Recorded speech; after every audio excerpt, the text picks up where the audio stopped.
Tim, really? You don't know about it? Bawah, bawah itu kan ada yang namanya rekaman. Pilih yang cloud apa yang komputer. That's it, good. Oke, Fatimah silahkan. Baik, sebelumnya Assalamualaikum warahmatullahi wabarakatuh. Shalom, Om Swastiastu, Namo Buddhaya, salam kebajikan Rahayu. Yang terhormat Ibu Raden Roro Husnu Syarifah Diah Kusuma SABMSI, selaku Kepala Program Studi Administrasi Perkantoran, yang kami hormati Bapak Entus Nuryana Ahmad selaku dosen pengampu mata kuliah Komunikasi Bisnis, yang kami hormati Ibu Risa Karmida MA selaku narasumber sekaligus dosen praktisi pada perkuliahan hari ini. Sebelumnya, selamat pagi teman-teman semua. Apa kabar hari ini? Setelah melewati libur panjang, marilah kita mulai perkuliahan pada hari Senin ini dengan semangat yang membara. Perkenalkan, saya Fatimah Azahra akan membacakan susunan pada perkuliahan pagi hari ini. Acara yang pertama, pembukaan. Acara yang kedua, acara inti. Acara yang ketiga adalah sesi tanya jawab dan diskusi. Dan acara yang terakhir yaitu penutup serta dokumentasi. Memasuki acara yang pertama yaitu pembukaan. Sebelum kita mulai perkuliahan pada pagi hari ini, alangkah baiknya kita berdoa agar perkuliahan hari ini bisa berjalan dengan lancar dan sesuai dengan apa yang kita harapkan. Berdoa menurut agama dan kepercayaan masing-masing dimulai. Berdoa tidak dibatasi. Memasuki acara yang kedua yaitu acara inti.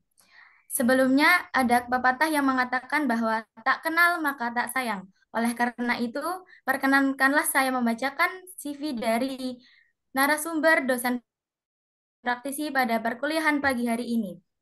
Beliau adalah Ibu Risa Karmida MA, selaku dosen Stikom Yogyakarta. Selain itu, beliau juga menjadi founder dari RKC Trainings dari 2019 hingga saat ini. Beliau juga pernah menjadi reporter Metro TV dari tahun 2007 hingga tahun 2013. Selain itu, beliau juga pernah menjadi presenter Jogja TV TVRI Jogja dari tahun 2013 hingga tahun 2022, serta menerima sertifikasi trainer BNSP pada tahun 2023. Oleh karena itu, marilah kita sambut Ibu Risma Karmida MA selaku narasumber dan dosen praktisi pada perkuliahan hari ini. Kepada beliau, waktu dan tempat dipersilakan. Ya, terima kasih kepada Mbak Fatimah selaku MC yang sudah membuka acara. Saya mohon izin kepada Ibu Husnu dan juga kepada Bapak Entus Ahmad. Semoga sehat-sehat semua dan teman-teman yang sudah hadir pada pagi hari ini, meski melalui online ya. Saya berharap suatu hari bisa bertemu kalian semua secara offline. Eh, Baik, tadi sudah diperkenalkan dan saat ini saya akan mencoba untuk menyampaikan tema yang diamanatkan kepada saya. Tapi sebelum saya memulai tema, boleh dong saya berkenalan dulu ya dengan satu atau dua orang saja perkenalan nih, supaya saya tidak merasa ngomong sendiri nih ya. Ini beneran nggak nih pada on cam beneran kan? Soalnya mahasiswa Wajib. zaman sekarang itu pada pinter-pinter Bu Husnu. Kayaknya on cam tapi pakai video Pakai itu loh. avatar. Ya. Aku juga nggak Iya. suka. Boleh ada yang mau perkenalan atau Kak Entus bisa mengutus salah dua mahasiswanya untuk memperkenalkan diri? Oke, baik. Siapa ya? Tak acak aja ya.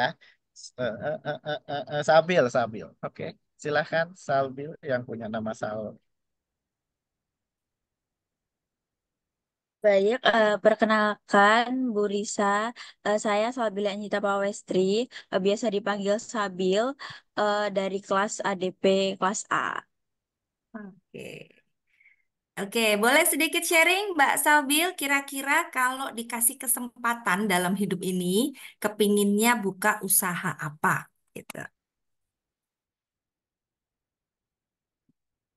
Baik, mungkin eh, jika dikasih kesempatan untuk membuka bisnis, mungkin saya belum terlalu terpikir akan membuka bisnis apa, tapi sejauh ini kebetulan orang tua juga sudah ada bisnis di bidang kuliner, jadi mungkin nantinya juga kepikiran untuk meneruskan seperti itu, Bu Risa. Kulinernya apa boleh tahu, Mbak Salbil? Penyetan gitu, Bu. Wah, cocok. Oke, baik. Terima kasih. Satu lagi, silahkan. Atau Sila, sebelum ditunjuk, ada yang mau memperkenalkan diri, boleh loh. boleh mana? Hafiz, Faiz mana Faiz? Silakan Is. Faiz. Halo Faiz, Mas Faiz. Dia, halo, halo, selamat pagi Bapak Entus, Ibu Risa. Salam kenal, perkenalkan nama aku Faiz Rizkula Haryadi dari Program Studi Administrasi Perkantoran kelas A. Hmm. Salam kenal Ibu Risa. Oke, salam kenal Mas Faiz. Pertanyaan yang sama ke Mbak Salbila tadi. Kalau dikasih kesempatan, kepinginnya buka usaha apa sih? Atau jangan-jangan sudah punya nih? Kalau mungkin kalau aku dikasih kesempatan buat bikin usaha, mungkin mulai dari yang kecil-kecilan dulu. Aku pengen bikin rental PS, Bu. Rental PS. Suka main Iya. PS berarti? Lumayan suka, Bu. Sama teman-teman kelas juga beberapa ada yang suka. Kalau dikasih kesempatan mungkin yang pertama kali aku bikin rental PS, Bu. Biar main sendiri gratis gitu ya. Oke, nggak apa-apa. Hobi itu juga bisa kok menghasilkan usaha. Yang penting tidak mengganggu kuliah. Kalau memang belum menghasilkan ya jangan sampai mengganggu hidup gitu ya. Terima kasih Mas Faiz, keren sekali. Eh, Terima kasih kembali, Bu. ya, saya senang dengan semangat anak-anak muda zaman sekarang. Kalau zaman dulu main game itu sesuatu yang sangat-sangat apa ya haram hukumnya gitu ya. Orang tua kalau lihat kita main game itu ada namanya e-sport. Ternyata main game juga bisa jadi atlet ya. Yang penting diarahkan secara benar, jangan sampai malah boncos gitu ya. Oke, baik, Mas Faiz, Mas Albila dan teman-teman yang lain. Nanti saya akan minta giliran yang lain berbicara, jangan cuma dua loh ya. Nah, saya akan mulai dulu dengan menambah sedikit perkenalan. Tadi sudah disampaikan atau disebutkan di awal. Nah, nama saya Risa, panggilannya Risa saja. Tapi kalau di kampus saya, biasanya kalau ada yang manggil ibu gitu, langsung saya kasih C gitu ya, Kak Antus ya. Panggil Mbak boleh, Kak boleh. Kalau ibu langsung C gitu ya. Ini power relation. Nggak menolak tua. Ya. Nggak biar akrab aja. Monggo mau panggil Mbak Risa boleh, santai aja kita diskusi. Jadi nanti kapan saja ada yang mau tanya di tengah, boleh. Lalu nanti saya minta kalau ada yang akan bertanya atau kalau misalnya saya tanya, silahkan dijawab apa saja boleh. Tidak ada jawaban yang salah gitu ya. Itu peraturan di kelas saya. Pokoknya kalau menjawab itu tidak ada yang salah. Semuanya boleh. Yang salah adalah kalau tidak menjawab. Ya, jadi kita bebas mau ngomong apa saja dari sudut pandangmu yang benar seperti apa. Nanti kita akan diskusikan bersama-sama, gitu ya. Oke, saya mengajar di Sekolah Tinggi Ilmu Komunikasi Yogyakarta sejak 2019 dan saya juga mendirikan RKC Trainings. Nah, apa ini RKC Trainings? Ini sebenarnya berawal dari nama saya, Risa Karmida Communication Trainings. Nanti akan saya ceritakan lebih lanjut ya, seperti apa dan kenapa saya mendirikan RKC Trainings. Padahal dulunya saya juga karyawan, budak korporat gitu ya istilahnya. Ya, kenapa kemudian saya membuka sendiri? Nah, kemudian betul saya punya background sebagai reporter Metro TV, salah satu televisi swasta. Nah, kemudian setelah resign, lalu saya masih tinggal di Jogja. Waktu itu disuruh balik ke Jakarta, saya nggak mau, saya pilih resign. Dulu saya rekrut Jakarta, lalu penempatan saya minta ke Jogja. Mau ditarik lagi, saya nggak mau. Lalu saya resign di tahun 2013, lalu saya nyambi-nyambi siaran di Jogja TV, TVRI, segala macam gitu ya. Nah, em, lalu saya sedikit ceritakan dulu awal mula. Jadi saya dulu juga pernah jadi mahasiswa seperti kalian. Saya juga nggak kepikiran mau buka usaha seperti apa, nggak kepikiran. Mikirnya apa? Lulus langsung cari kerja di tempat yang bonafit gitu ya, kantor yang besar Syukur-syukur bisa di kantor yang skala internasional. Kalau bisa BUMN yang gede gitu ya. Nah, itu tidak salah, teman-teman. Semua cita-cita itu tidak salah, ya. Setelah lulus, sorry, kalian memang akan bekerja. Saya tidak menyarankan kalian langsung membuka usaha. Kenapa? Karena orang yang membuka usaha kalau tidak pengalaman dulu jadi karyawan, kalian tidak akan bisa menghargai seberapa susahnya mencari untung, menggaji karyawan itu ternyata susah. Nah, kalian memang harus merasakan dulu, gitu ya. Itu yang saya alami dulu. Nah, sedikit cerita ya, teman-teman, boleh ya. Ini masa lalu saya yang nggak kelam sih. Cuma agak blaus aja, terkena debu jalanan. Dulu saya menjadi karyawan juga. Setelah lulus, lalu itu impian setiap orang tua, betul ya? Pas saya lulus, lalu saya keterima, saya ngabarin ke orang tua saya di kampung gitu ya. Saya keterima nih Pak di Metro TV. Wah, seneng banget, langsung diceritain tetangga-tetangga semua gitu. Terus kalau saya live report tuh, wah langsung nobar sekampung. Ya enggak sih, cuma diceritain aja, itu anakku gitu ya. Wah, seneng sekali pokoknya, bangga. Nah, saya menjadi reporter sekitar 3 tahun waktu itu. Lumayan, puji Tuhan, alhamdulillah saya sudah keliling Indonesia gara-gara jadi wartawan gitu ya. Saya nggak kebayang kalau nggak jadi wartawan mungkin ya saya tidak akan mengunjungi tempat-tempat seperti itu. Dari Aceh sampai Merauke saya pernah gitu ya. Ya tengah-tengahnya ada beberapa yang belum, tapi ternyata itu bisa terwujud sekarang disambung cita-cita saya keliling Indonesia dengan menjadi trainer gitu. Nah, kemudian setelah 3 tahun saya menjadi reporter, saya sempat juga menjadi kepala biro. Wah, keren nih. Jadi dulu saya pertama kali wawancara Pak Jokowi awal periode pertama menjadi wali kota Solo. Bayangkan, tahun berapa itu ya? 2008 mungkin kalian sudah lahir.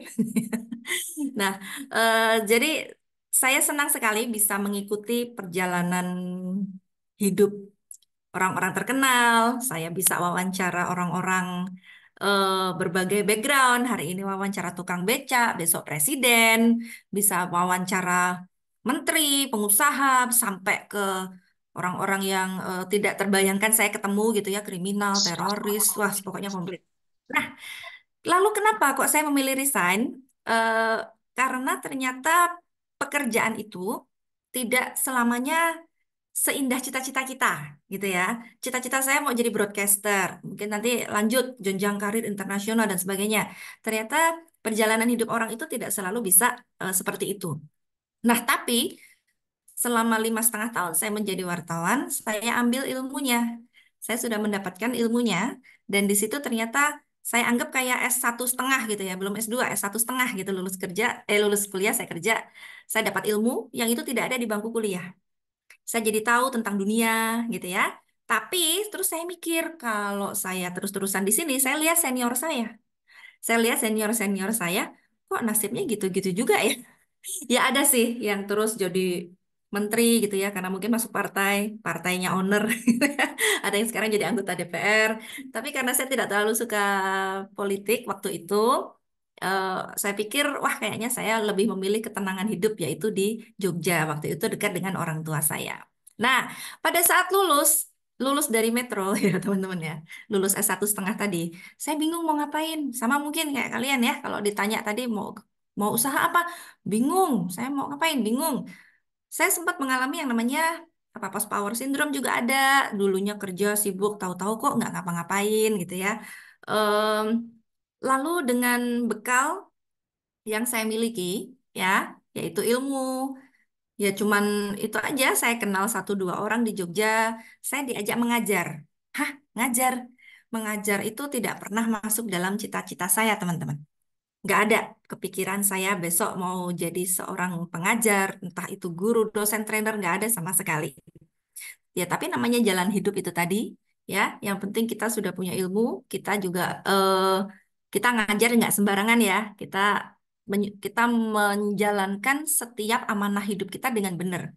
Kalau jatah saya sekarang sedang menjadi reporter, ya saya jalankan sepenuh hati. Ternyata lakon kehidupan ini membawa saya mengajar, ya saya lakukan sepenuh hati. Seperti hari ini saya mau ngajar kalian, saya bikin materi, nggak materi asal-asalan, saya susun lagi dari awal. Nah, pokoknya setiap peran yang dibebankan dari Tuhan kepada kita, kita jalankan sepenuh hati. Nah, ternyata dari satu dan selanjutnya kok ngajar lanjut lagi. Awal-awal mula saya dulu diajak ngajar oleh dosen di Universitas Mercu Buana, sahabat saya sampai sekarang saya ingat, namanya Mbak Niken ya. Nah, ternyata dari situ nyambung nyambung nyambung kemana-mana. Kemudian orang yang pernah diajar saya tahu-tahu mengundang ke instansinya. Wah, dari dosen apa istilahnya? Dosen tamu ya. Dosen tamu lanjut ke mengajar ke perusahaan. Jadi ternyata industri training saya lihat kok sangat berkembang, kebutuhan sangat tinggi. Nah, dan orang yang punya ilmu itu banyak. Tapi ternyata yang bisa mengajar dengan cara yang menyenangkan bagi para peserta itu tidak banyak. Nah, saya mengambil kesempatan itu, ternyata ketemu nih apa yang saya suka, apa yang saya bisa, dan apa yang dibutuhkan orang, ketemu di tengah menjadi profesi baru saya, yaitu trainer. Nah, jadi em, setelah saya menjadi trainer tadi, ya akhirnya kan banyak yang mengundang saya, teman-teman. Ya, banyak yang ngundang, terus banyak yang ya beberapa lah. Tapi ternyata saya ternyata tidak bisa mengandalkan orang ngajak saya. Karena ngajak itu bisa jadi setahun cuma sekali. Ya, saya mengharapkan orang, wah itu saya punya senior, saya punya teman dulu Metro TV yang sudah ngajar juga, aku diajakin dong, aku bisa ngajar loh sekarang. Kalau kamu punya kebutuhan, saya mau dong. Ternyata saya kasih tahu, orang yang punya link, punya channel, tidak semudah itu mengajak kita. Kalau kalian pernah diajak kerja, diajak magang sama kakak kelas, sama teman, bersyukurlah kalian punya teman seperti itu. Karena ternyata tidak semua orang itu dengan sukarela dan senang hati mengajak kita, memberi kita kesempatan untuk bekerja dan mendapatkan rezeki. Itu benar, ya. Nah, eh, saya sudah punya skill nih. Saya sudah tahu, oh ternyata mengajar itu ya gitu-gitu gitu-gitu. Nah, sekarang tinggal kesempatan mengajarnya. Ternyata tidak sebanyak yang belum bisa jadi profesi, belum bisa jadi penghasilan tetap. Nah, disitulah saya mulai berpikir, di Jogja ini orang yang bisa mengajar seperti saya banyak, teman-teman. Dan rata-rata mereka ya seperti itu, mengharapkan ada training organizer yang ngundang mereka atau pokoknya merayu-rayu ya temen trainer lain, ajak aku dong. Waduh, kalau kayak gini caranya kok rasanya nggak gitu ya mainnya ya. Nah, akhirnya saya pikir, kenapa saya nggak buka usaha sendiri? Kenapa saya nggak menawarkan pelatihan dengan brand dan bendera saya sendiri? Saya punya skill loh, saya punya materi loh. Kalau ada materi yang saya nggak bisa, saya tinggal ajak trainer lain yang bisa, ya kan? Nah, dari situ akhirnya muncullah, eh, ya udah, oh ternyata saya tuh nggak bisa selamanya jadi karyawan, tidak bisa selamanya mengandalkan orang lain ngundang kita. Ya udah, mari kita berusaha sendiri. Saya coba launching ya merek saya. Nah, merek RKC Trainings ini juga sebenarnya awalnya saya nggak pede teman-teman pakai nama itu. RK itu singkatan dari nama saya, Risa Karmida. Sebenarnya saya nggak pede. Saya sebenarnya pengen pilih nama lain gitu. Tapi karena saya sudah survei beberapa orang, saya tanya beberapa teman dan beberapa pelaku usaha juga. Mereka bilang, Risa, kamu itu kan nggak sekali dua kali muncul di TV. Orang udah lumayan kenal kamu lah di masa itu ya. Kalau zaman kalian mungkin udah nggak ada yang tahu. Zaman itu lumayan lah banyak yang tahu saya gitu kan. Itu sayang sekali kalau kamu tidak mengoptimalkan namamu. Oh, gitu ya. Ternyata benar. Itu lebih mudah. Itu sangat mudah mengkatrol usaha kita. Itu kalau sudah punya nama, gitu ya. Nah, saya baru sadar ternyata nama Risa Karminda itu juga sebuah modal. Jadi modal itu nanti kita akan belajar tidak harus uang, teman-teman. Ya, modal itu bisa jadi nama baik kita, eh, ya kepribadian kita yang baik itu juga sudah modal sendiri. Nah, jadi itu yang saya rasakan, tidak selamanya kita bisa mengharapkan orang lain, nggak selamanya kita bisa jadi karyawan, karena setelah resign dari Metro TV waktu itu, saya berharap sekali masih bisa melanjutkan karir sebagai broadcaster. Makanya saya tetap jadi penyiar kan di TV-TV lokal. Dan itu ternyata, waduh teman-teman, dari segi payment itu sangat tidak mencukupi lah ya untuk kebutuhan. Mohon maaf sebelumnya, ini bukan saya nge-spill kejelekan, bukan, tapi ya memang seperti itu industri industri broadcasting di daerah dengan di Jakarta itu jomplang sekali. Saya baru tahu kalau di Jakarta dengan kemewahan hingar-bingar broadcasting kayak gitu, ternyata di daerah itu untuk bertahan memang sangat sulit. Nah, lalu saya juga berpikir ini ternyata nggak bisa jadi penghasilan. Kayak saya siaran ini hanya untuk apa ya, menyalurkan hobi kali tombol kangen gitu ya kalau pengen siaran gitu. Nah, akhirnya saya kepikiran untuk membuka usaha ya. Dan sekaligus kalau saya punya pelatihan sendiri bisa ngajak juga nih teman-teman trainer yang pada apa ya, mereka masih menunggu diajak orang, mau buka sendiri nggak tahu caranya. Kalau jadi saya punya skill, tidak hanya skill mengajar, tapi juga skill kewirausahaan. Jadi kewirausahaan itu sebuah skill juga teman-teman. Yang bisa ngajar kayak saya banyak. Tapi kenapa mereka semua tidak buka sendiri-sendiri pakai namanya mereka? Saya baru tahu juga ternyata kewirausahaan ini adalah sebuah skill, adalah sebuah kemampuan yang harus kita kuasai. Kedua, setelah kita menguasai skill basic kita sendiri, gitu ya. Nah, terus ada juga yang ketiga, usaha itu juga ternyata bisa diwariskan. Mau dikasih, kalau namanya sudah bagus, kita bisa franchise-kan bahkan, dan kita bisa kembangkan se sesuai kemampuan kita masing-masing, gitu ya. Jadi kita tidak tergantung orang lain. Nah, inilah awal mula kenapa kok kita tuh harus buka usaha. Sama seperti kalian tadi Mbak Salbil ya, ada usaha dari orang tua, ya kan? Nah, itu benar, bisa diwariskan? Bisa. Tempatnya ya di situ, mereknya ya itu. Nah, kita melihat usaha yang diwariskan itu bisa jadi di tangan generasi kedua tambah besar, bisa jadi ya gitu-gitu aja, yang penting tetap jalan. Bisa jadi tidak jarang manajemennya malah semakin buruk, akhirnya tutup. Nah, oh itu masa keemasannya zaman orang tuanya dulu, sekarang udah nggak bagus. Sering kita dengar kayak gitu, ya kan? Maka tema kuliah kali ini adalah kita membangun bisnis itu yang berkelanjutan. Jadi sayang sekali kalau sudah diwariskan, apalagi kalau tidak harus berkelanjutan. Nah, saya lanjutkan dulu gimana caranya berkelanjutan nanti kita bahas ya.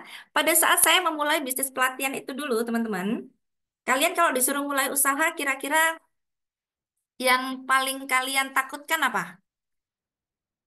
Coba deh, saya mau tanya siapa ya? Atau Mas Faiz yang tadi pengen buka rental PS ya kan? Kamu takut apa Mas kalau suruh buka usaha? Antara manajemennya yang susah sama karyawan yang curang, Bu. Oh, karyawan yang Mbak curang. maksudnya. Dapat C nanti. Oke. Modal takut nggak? Duitnya dari mana nih mau beli berapa unit PS? Takut nggak?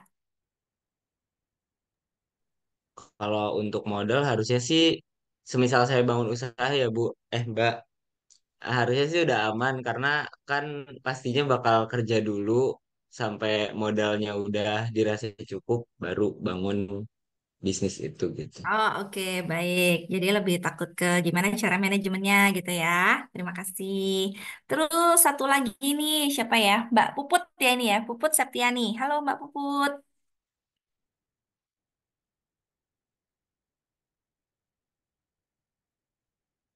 Atau yang on cam ya, saya mau berkenalan dengan Mbak Indah Khairunisa. Halo Mbak Indah.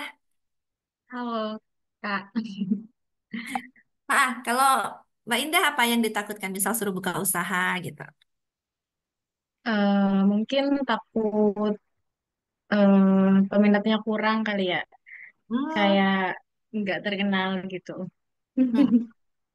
Oh, oke. Takut tidak diminati. Jadi kayak takut cuman coba-coba doang gitu ya. Oke. Takut modal juga nggak, Mbak Indah? Kalau dari modal belum tercukupi, mungkin ada rasa ketakutan kayak takut nggak balik modal gitu. Hmm, betul, betul, betul. Oke, terima kasih. Nah, itu Ya, adalah hal yang wajar, pasti dipikirkan orang. Kalau kita mau buka usaha, nggak takut hal-hal kayak gitu, malah aneh ya.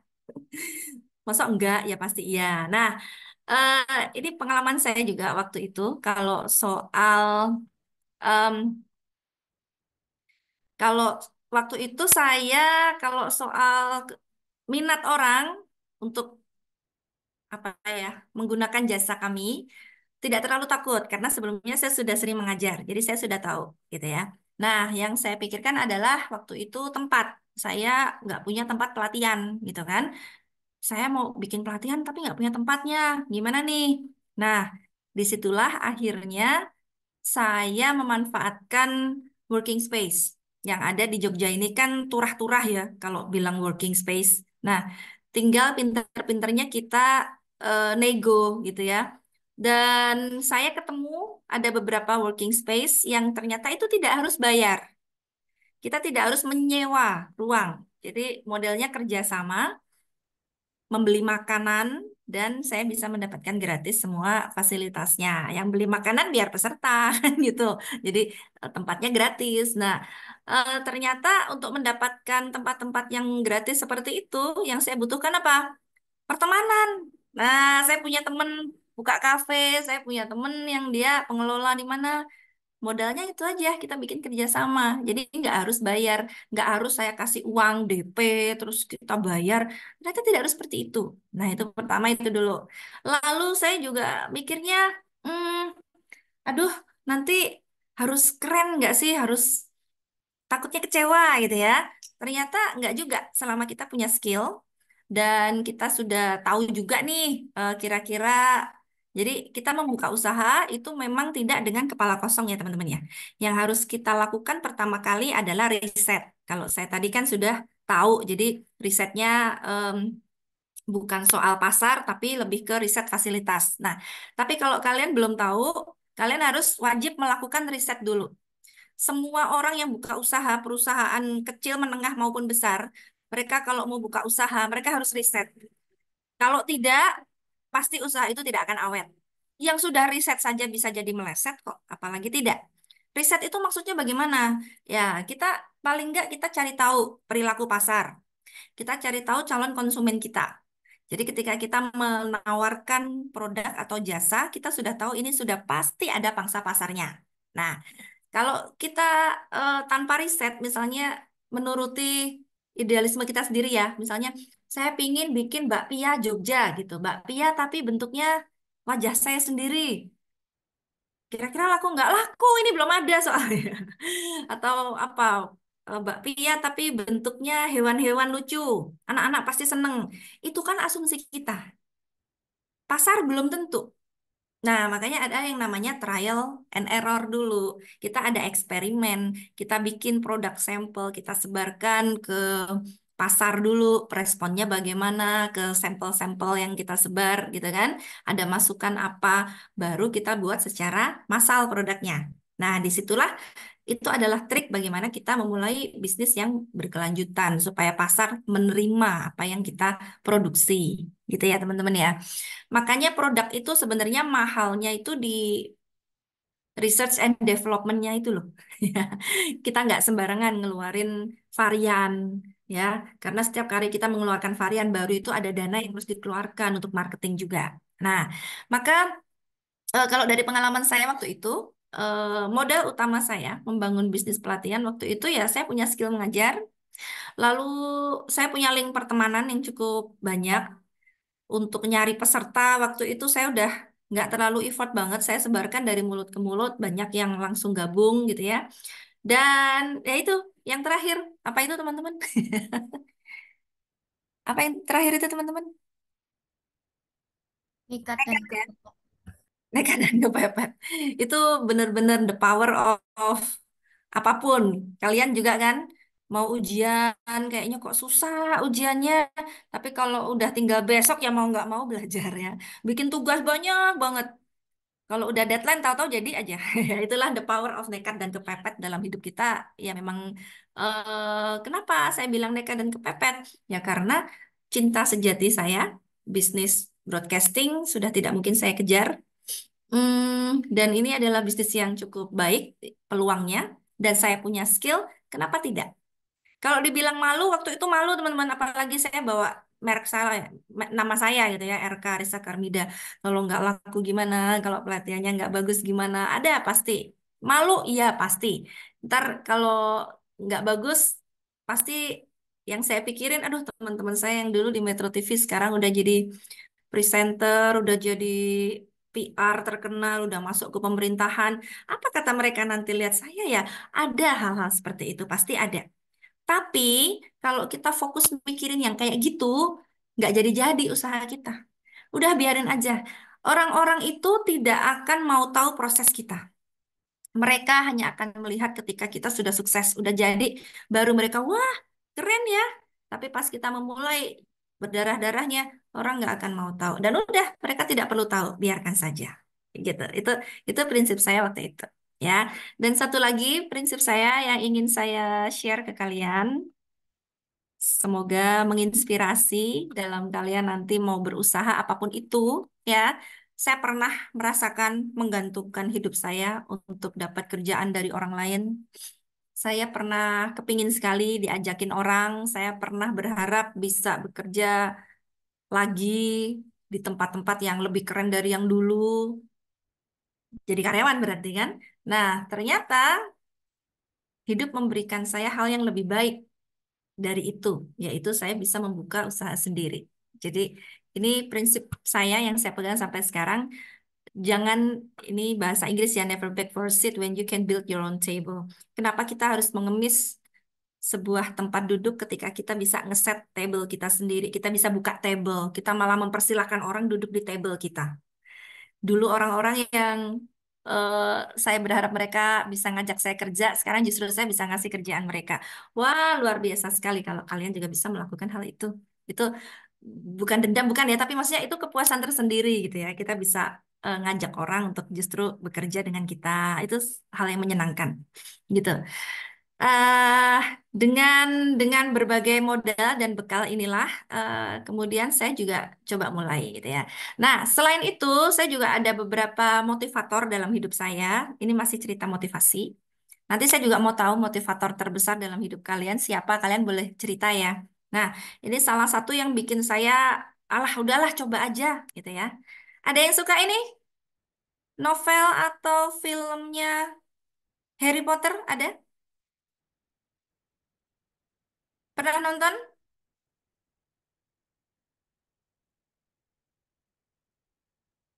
Pernah ya? Tahu siapa nama penulisnya ini? Belum, Yang belum. Oh, belum pernah. Gen Z sih nggak tahu ya Harry Potter. Ada yang tahu? Ada yang pernah? Maaf, saya ngecek ini sekarang di layar kalian muncul ya gambarnya Harry Potter ya. Muncul. Muncul, Mbak. Belum, Oke. Mbak. Ini adalah franchise cerita yang sangat besar sekali, keuntungannya banyak sekali, mulai dari novelnya sampai dibuat film ada berapa ya? 7 apa berapa begitu. Yang semuanya mengerikan ya, keuntungannya maksudnya sangat-sangat laris sekali. Nah, penulis novelnya itu ada di sebelah kirinya, namanya Ibu J.K. Rowling. Siapakah dia? Ternyata dia adalah seorang single mother yang sempat mengalami kemiskinan yang luar biasa setelah bercerai. Dia punya anak berapa, saya nggak tahu. Pokoknya dia sangat miskin sekali, mau ngasih makan anaknya nggak bisa, dia sendiri makan nggak bisa. Dia menuangkan depresinya itu dalam cerita. Dia nulis novel gitu ya. Dan ketika dia mencoba menjual ceritanya tentang penyihir Harry Potter ini ke penerbit, tidak laku. 2 tidak laku, 3 ditolak, 4 nggak mau, sampai 13 kalau nggak salah. Penerbit yang ke-14 mau mencoba menerimanya dan ketika dipublish sukses luar biasa, terjual jutaan kopi di seluruh Indonesia, di seluruh dunia waktu itu ya. Sampai ke Indonesia juga ngefans banget. Nah, ternyata itulah ketika kita dalam kondisi terpuruk, jangan jangan kita mikir ini akhir hidup kita. Bisa jadi kita justru mendapatkan ide-ide yang luar biasa dari kondisi terpepet itu.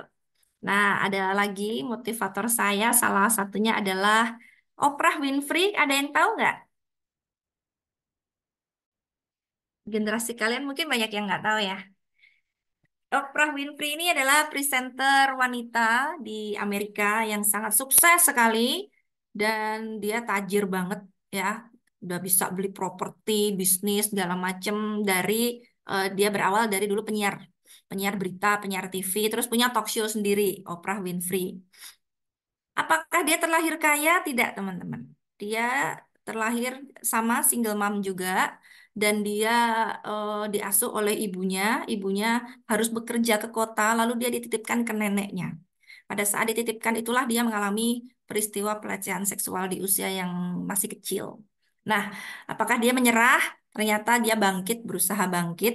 Dia eh, meningkatkan kepercayaan dirinya. Dia ikut kontes kecantikan, dia ikut audisi jadi presenter, segala macam ya. Padahal kita tahu kalau di Amerika itu diskriminasi kulit hitam waktu itu cukup tinggi ya, dan dia berusaha melawan itu semua. Sampai akhirnya bisa menjadi presenter, punya show sendiri dan sukses. Wah, ternyata kalau anak zaman sekarang bilang privilege, privilege gitu ya. Ya iya, kamu mulainya aku dari nol, kamu dari 5, pastilah suksesan kamu. Jangan takut teman-teman, anak-anak teman-teman kita, orang-orang yang punya privilege, belum tentu ya kita kalah sama mereka. Itu belum tentu. Yang penting bagaimana kita mau berusaha, itu aja. Nah, kemudian ada lagi, waktu itu saya mau memulai usaha juga, saya merasa, apa nggak telat ya, udah umur segini kok baru mulai. Waktu itu saya umur 30-an, dan kalau kita mendengarkan ceritanya, kalau KFC pasti pernah ya pada makan ya. Iya, ada yang pernah makan KFC? Enggak, Mbak, makannya olive chicken. Nah, Oh ya, pernah. ya itu chicken-chicken itu semua tiruannya KFC ya. eh Ternyata pendiri KFC ini, si Pak Jenggot ini, siapa namanya? Kolonel Sanders. Dia memulai usahanya di usia ke 60 tahun. Dulu dia kerja segala macam dari tentara, sales, apa segala macam sampai menemukan resep rahasia yang 11 bumbu KFC itu di usia 60 tahun. Wah, sukses akhirnya. Apakah itu terlambat? Dibilang terlambat ya enggak. Tapi andaikan, tapi kan apa ya, menikmati hasilnya juga tidak lama ya. Bayangkan kalau kita sekarang bisa memulai usaha di usia yang masih muda. Jadi kita bisa menikmatinya lebih lama. Nah, ini menjadi motivasi juga buat saya. Ah, beliau aja pede, kenapa saya tidak? Mungkin itu juga error beberapa kali. Dan itu mahal. Itu perjalanan hidup yang mahal. Nah, dan terakhir adalah siapa ini? Kalian pernah nggak belanja beli barang di Alibaba? Nah, pendirinya itu namanya Jack Ma, menjadi motivator terkenal dunia juga karena usahanya, ya. Kalau kalian mau belajar dagang, coba cari tahu prinsip dagangnya Jack Ma, itu luar biasa.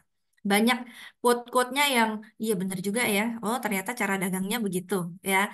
Jack Ma pernah bilang gini, kalau jualan tuh jangan ke temen, jangan ke saudara. Mereka pasti mintanya gratis. Jualan itu harus ke orang yang tidak kita kenal. Oh iya bener juga ya. Banyaklah quote-quote-nya beliau itu yang luar biasa karena beliau itu dulu sangat miskin, keluarga yang sangat miskin, mau makan aja susah, mau sekolah nggak bisa gitu ya. Dulu dia nggak sekolah, baru mulai sekolah itu mungkin usia udah gede gitu, mencoba cari pendidikan sendiri. Dan yang dia pikir cuman saya ingin mengubah hidup saya ingin mengubah nasib hidup saya dan keluarga saya, nggak mau miskin terus. Saya capek hidup miskin, dia bilang gitu. Nah, akhirnya apapun dikerjakan, jualan yang sederhana, dia ambil untung dikit nggak apa-apa, tapi dia ulet sekali sampai akhirnya punya website jualan paling besar sedunia, salah satu yang terbesar di dunia yaitu Alibaba. Saingannya mungkin Amazon ya, si Jeff Bezos, nah, tajir-tajir tuh. Awal mulanya seperti apa? Ternyata nggak semuanya privilege. Oke. Adakah di antara kalian yang juga punya motivator seperti ini? Ada yang mau sharing? Ada yang punya cerita mungkin? Silahkan, ada. Mbak Rahma mungkin, Uhtia Rahma, silahkan. Mau sharing nggak? Punyakah motivator seperti ini? Punya, Mbak. Mm-mm, siapa dan gimana ceritanya? Kalau aku ini, Jaehyun NCT itu loh. Siapa? Jaehyun NCT Ini yang K-pop ya. K-pop gitu loh. Ya, NCT. Oke. Kenapa kok termotivasi sama dia? karena dia ganteng. Oh, karena dia ganteng, Masya Allah. Jawabannya dong. Karena dia itu apa ya, pekerja keras gitu loh. Udah, Oke. begitu Ya, aja. pekerja keras banyak tuh. Tukang bangunan juga banyak, tapi kalau nggak ganteng nggak ngefans. Karena gantengnya. Oke, ya betul. Mungkin kita yang nggak paham K-pop suka ngeledek ya, Mbak ya. Apaan tuh? Joget-joget doang. Tapi kalau kita tahu perjuangan para artis K-pop itu luar biasa sekali loh. Untuk mendapatkan body seperti itu, mereka effortnya luar biasa. Latihan ngedance-nya juga nggak kira-kira. Saya pernah nonton juga dokumenternya tentang perjuangan mereka yang ingin jadi K-pop gitu ya, sampai rela nggak makan berhari-hari biar kurus. Pokoknya dan mereka juga bukan anak orang kaya, kebanyakan orang-orang biasa gitu yang berusaha berjuang. Oke, terima kasih. Ada yang lain yang juga punya motivator dalam hidupnya? Ada yang mau sharing cerita? Silakan.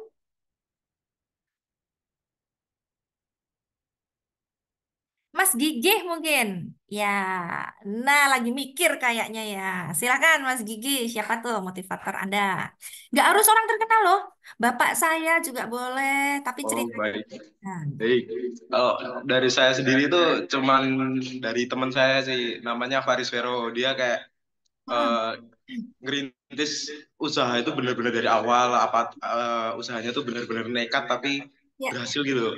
Jadi ya. kayak wah keren itu. Hmm, oke. Usahanya apa temennya itu? Kalau nggak salah tuh di bagian desain sama video editor gitu. Oh, oke, Sekarang baik. jadi tim suksesnya di Trisakti, Bu. Oh, wow. Ya, ya, ya. Berkembang terus lah ya hidupnya. Nah, Ya, Bu. itulah teman-teman, kenapa saya cerita dan kenapa saya tanya. Jadi ini sangat mempengaruhi kita, ya. Kalau orang-orang yang kita lihat atau yang kita ajak bergaul itu yang mereka mindset bisnisnya bagus, hidupnya maju terus, ada perkembangan, kita juga akan ikut maju. Jadi yang harus kita miliki kalau mau maju membuka usaha itu memang harus punya teman yang frekuensinya itu juga bagus, frekuensinya positif dan satu level, jangan malah yang di bawah kita, gitu ya. Nanti kalau misalnya tadi siapa tadi ya, Mas Faiz ya kalau nggak salah yang pengen buka rental PS, main PS terus tiap hari ini Mas Faiz sama temen-temennya dimarahin sama orang tua. Ya, kalau main PS-nya cuman sekedar main doang, nggak ada hasilnya, ya itu kita akan membuang waktu dan energi saja. Tapi kalau justru bisa, ini ternyata orang yang main PS banyak ya, banyak yang suka ya. Kenapa nggak kita buat rental, patungan deh sama teman-teman. Nah, itu adalah mindset mindset pengusaha. Itu yang harus kita miliki, gitu ya. Nah, ini selanjutnya saya mau cerita tentang salah satu bukunya Pak Ridwan Abadi. Ini juga salah satu motivator bisnis pernah sharing bahwa orang itu biasanya nggak mau mulai usaha alasannya yang pertama itu modal. Wah, kalau mau buka ini pasti harus modal. Wah, takut ntar nggak balik modal. Pokoknya soal modal itu nomor satu. Padahal tadi saya sempat cerita, saya mulai usaha saya ternyata sudah saya buktikan tidak pakai modal uang.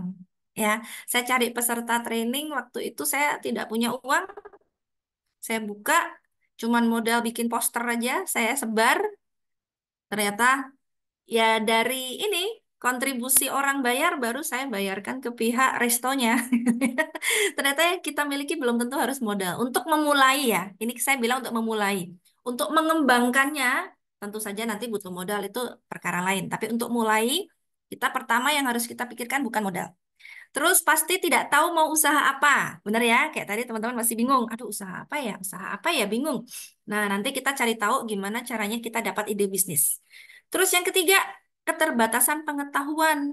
Nah, makanya kita harus banyak-banyak ngobrol, cari ilmu dari orang yang berilmu, dari orang yang sudah punya pengalaman.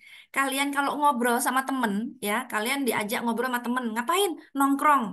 Kalian diajak ngobrol sama temen yang atau alumnus ya, kakak kelas. Dia udah punya usaha. Nah, pilih yang kakak kelas. Coba. Jangan sama yang sama-sama gabut. Nanti akhirnya endingnya apa? Ngapain ya? Aku juga nggak ngerti mau ngapain. boring nih, kita kuliah doang, kita ngapain ya? Yaudah yuk jalan-jalan ke mall aja. Udah nggak berkembang hidup kalian. Ngobrollah sama kakak kelas yang sudah punya usaha, yang sudah bekerja mungkin ya, atau teman kalian yang sudah punya kerja, atau sama dosen-dosen kalian, biar ilmunya nambah. Nah, riset itu juga harus ya, baca-baca. Jadi kalian kalau nonton-nonton konten itu jangan yang konten-konten sampah nggak jelas terus ya. Tontonlah hal-hal yang berisi pengetahuan ya, supaya kalian oh ternyata yang laku nih kayak gini nih. Oh, yang lagi viral kayak gini. Jangan cuma sekedar oh viral terus aku mau ikut beli ah. Jangan. Coba pikirkan bisa nggak ya aku bikin kayak gitu. Nah, jadi kita mulai ubah mindset kita, gitu ya. Terus bisa juga belum siap mental nih, takut bangkrut. Nah, ini sebenarnya bisa diawali dengan kita cari ilmu sebanyak-banyaknya.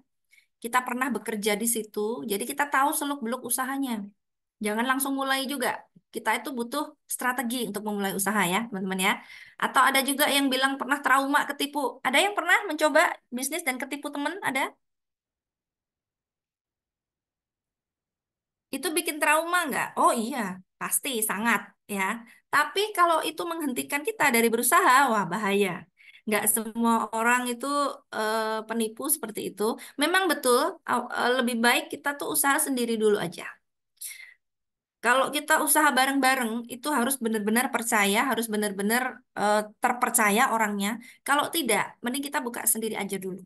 Nggak apa-apa. Nanti pas mau mengembangkan baru kita cari partner. Itu pun harus lihat-lihat orangnya, gitu ya. Tapi intinya kita eh, kita tidak boleh memikirkan hanya kendalanya saja. Wah, nggak punya modal. Wah, nggak tahu mau apa.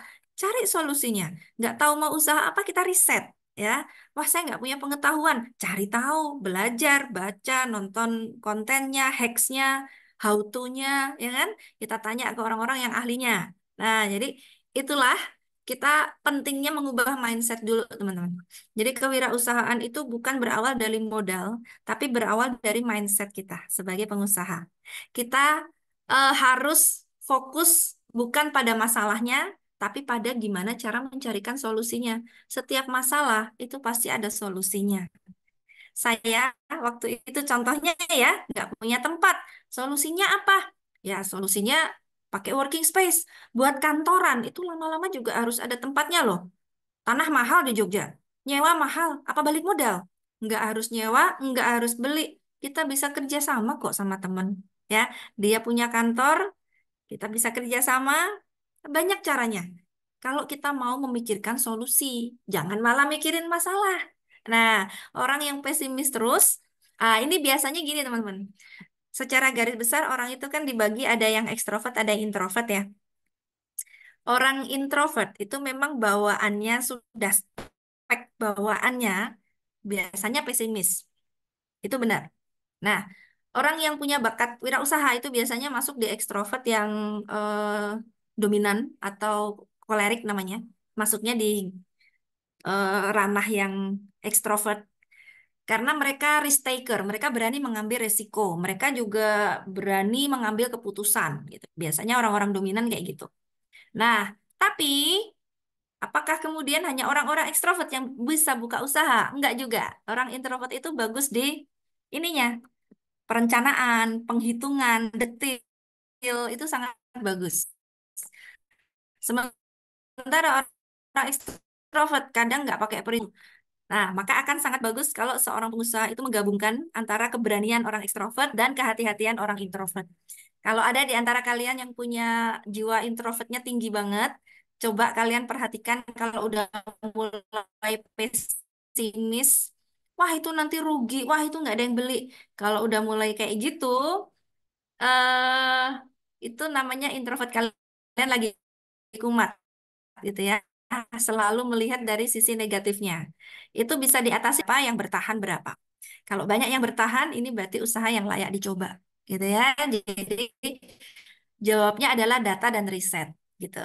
Sama dengan yang ekstrovert, kalau kalian udah mulai, wah berani deh aku mau pinjem kredit, bank nurunin kredit, tahan dulu, bisa jadi kita terjerumus ya dalam semangat kita yang terlalu berapi-api, ternyata rugi kita nggak bisa nyicil ke bank itu juga berbahaya. Jadi kalau mau cari partner bisnis, wah saya udah introvert nih. Cari yang ekstrovert supaya bisa memberikan sisi positifnya. Wah, saya udah ekstrovert ya. Itu salah satunya gitu. Nah, setelah maka kita akan tahu nih, ya teman-teman. Dan ini sudah terbukti. Banyak kayak tadi contoh-contoh yang saya kasih. Jack Ma itu dulu nggak punya duit. Kenapa dia bisa tajir melintir, kepuntir-puntir kayak sekarang? Mulainya dari mana? Oh, dia cari tahu cara uang beredar tuh bagaimana? Oh, cara mencari keuntungan tuh seperti apa? Celah-celahnya di mana? Dia mencari tahu. Waktu itu dia cuma jadi sales, ya, keliling door to door seperti itu. Oh, ternyata, tapi sales kan banyak juga yang gitu-gitu doang. Terus udah jadi sales, tapi dia mempelajari.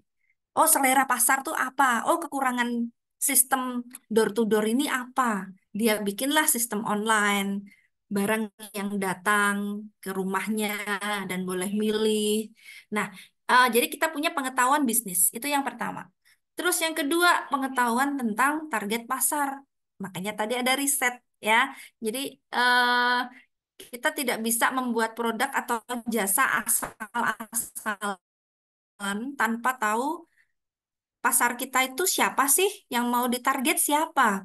Mau orang tua macam-macam ya? Apakah mereka yang sudah berkeluarga, mereka yang masih single, mahasiswa, pekerja muda, atau siapa target pasar kita? Karena perilakunya akan sangat berbeda-beda. Nah, seleranya juga berbeda. Kayak bakpia aja, bakpia Jogja aja, itu kan banyak sekali ya. Apa? Sorry. Banyak sekali mereknya, banyak sekali diversifikasinya karena mereka menarget yang berbeda-beda. Bakpia 25 biasanya itu buat orang-orang yang konvensional, kayak anak muda mungkin akan memilih bakpia Tugu atau apa gitu ya. Nah, itu memang targetnya berbeda-beda. Lalu yang ketiga, teman-teman, yang kotak ungu itu, nah itu yang sangat penting. Kalian akan sangat beruntung kalau bisa punya guru atau mentor atau komunitas yang ini bisa apa merangsang pikiran kita tuh mindsetnya tuh yang positif, yang produktif gitu loh. Jangan malah konsumtif.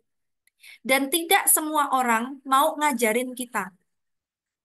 Orang yang mau ngajarin kita dengan sukarela cara berbisnis itu cuma orang tua kita.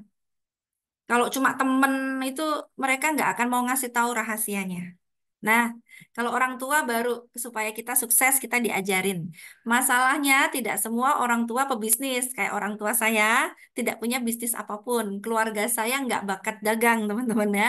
Nah, makanya kita harus mencari mentor atau kita ikut kursus eh, mentoring bisnis juga banyak.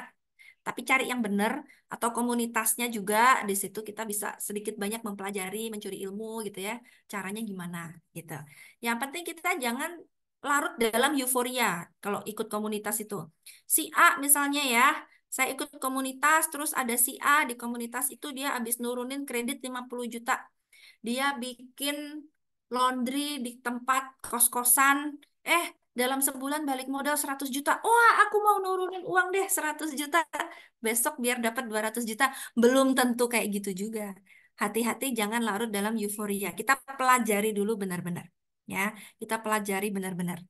Lalu skill ini juga sangat penting, teman-teman. Ada yang bilang kalau kita jadi pengusaha itu yang penting orang lain aja yang ngerjain, kita yang bikin sistemnya. Enggak juga. Kita harus mempelajari. Kayak tadi ada ketakutan dibohongin sama karyawannya, gitu kan?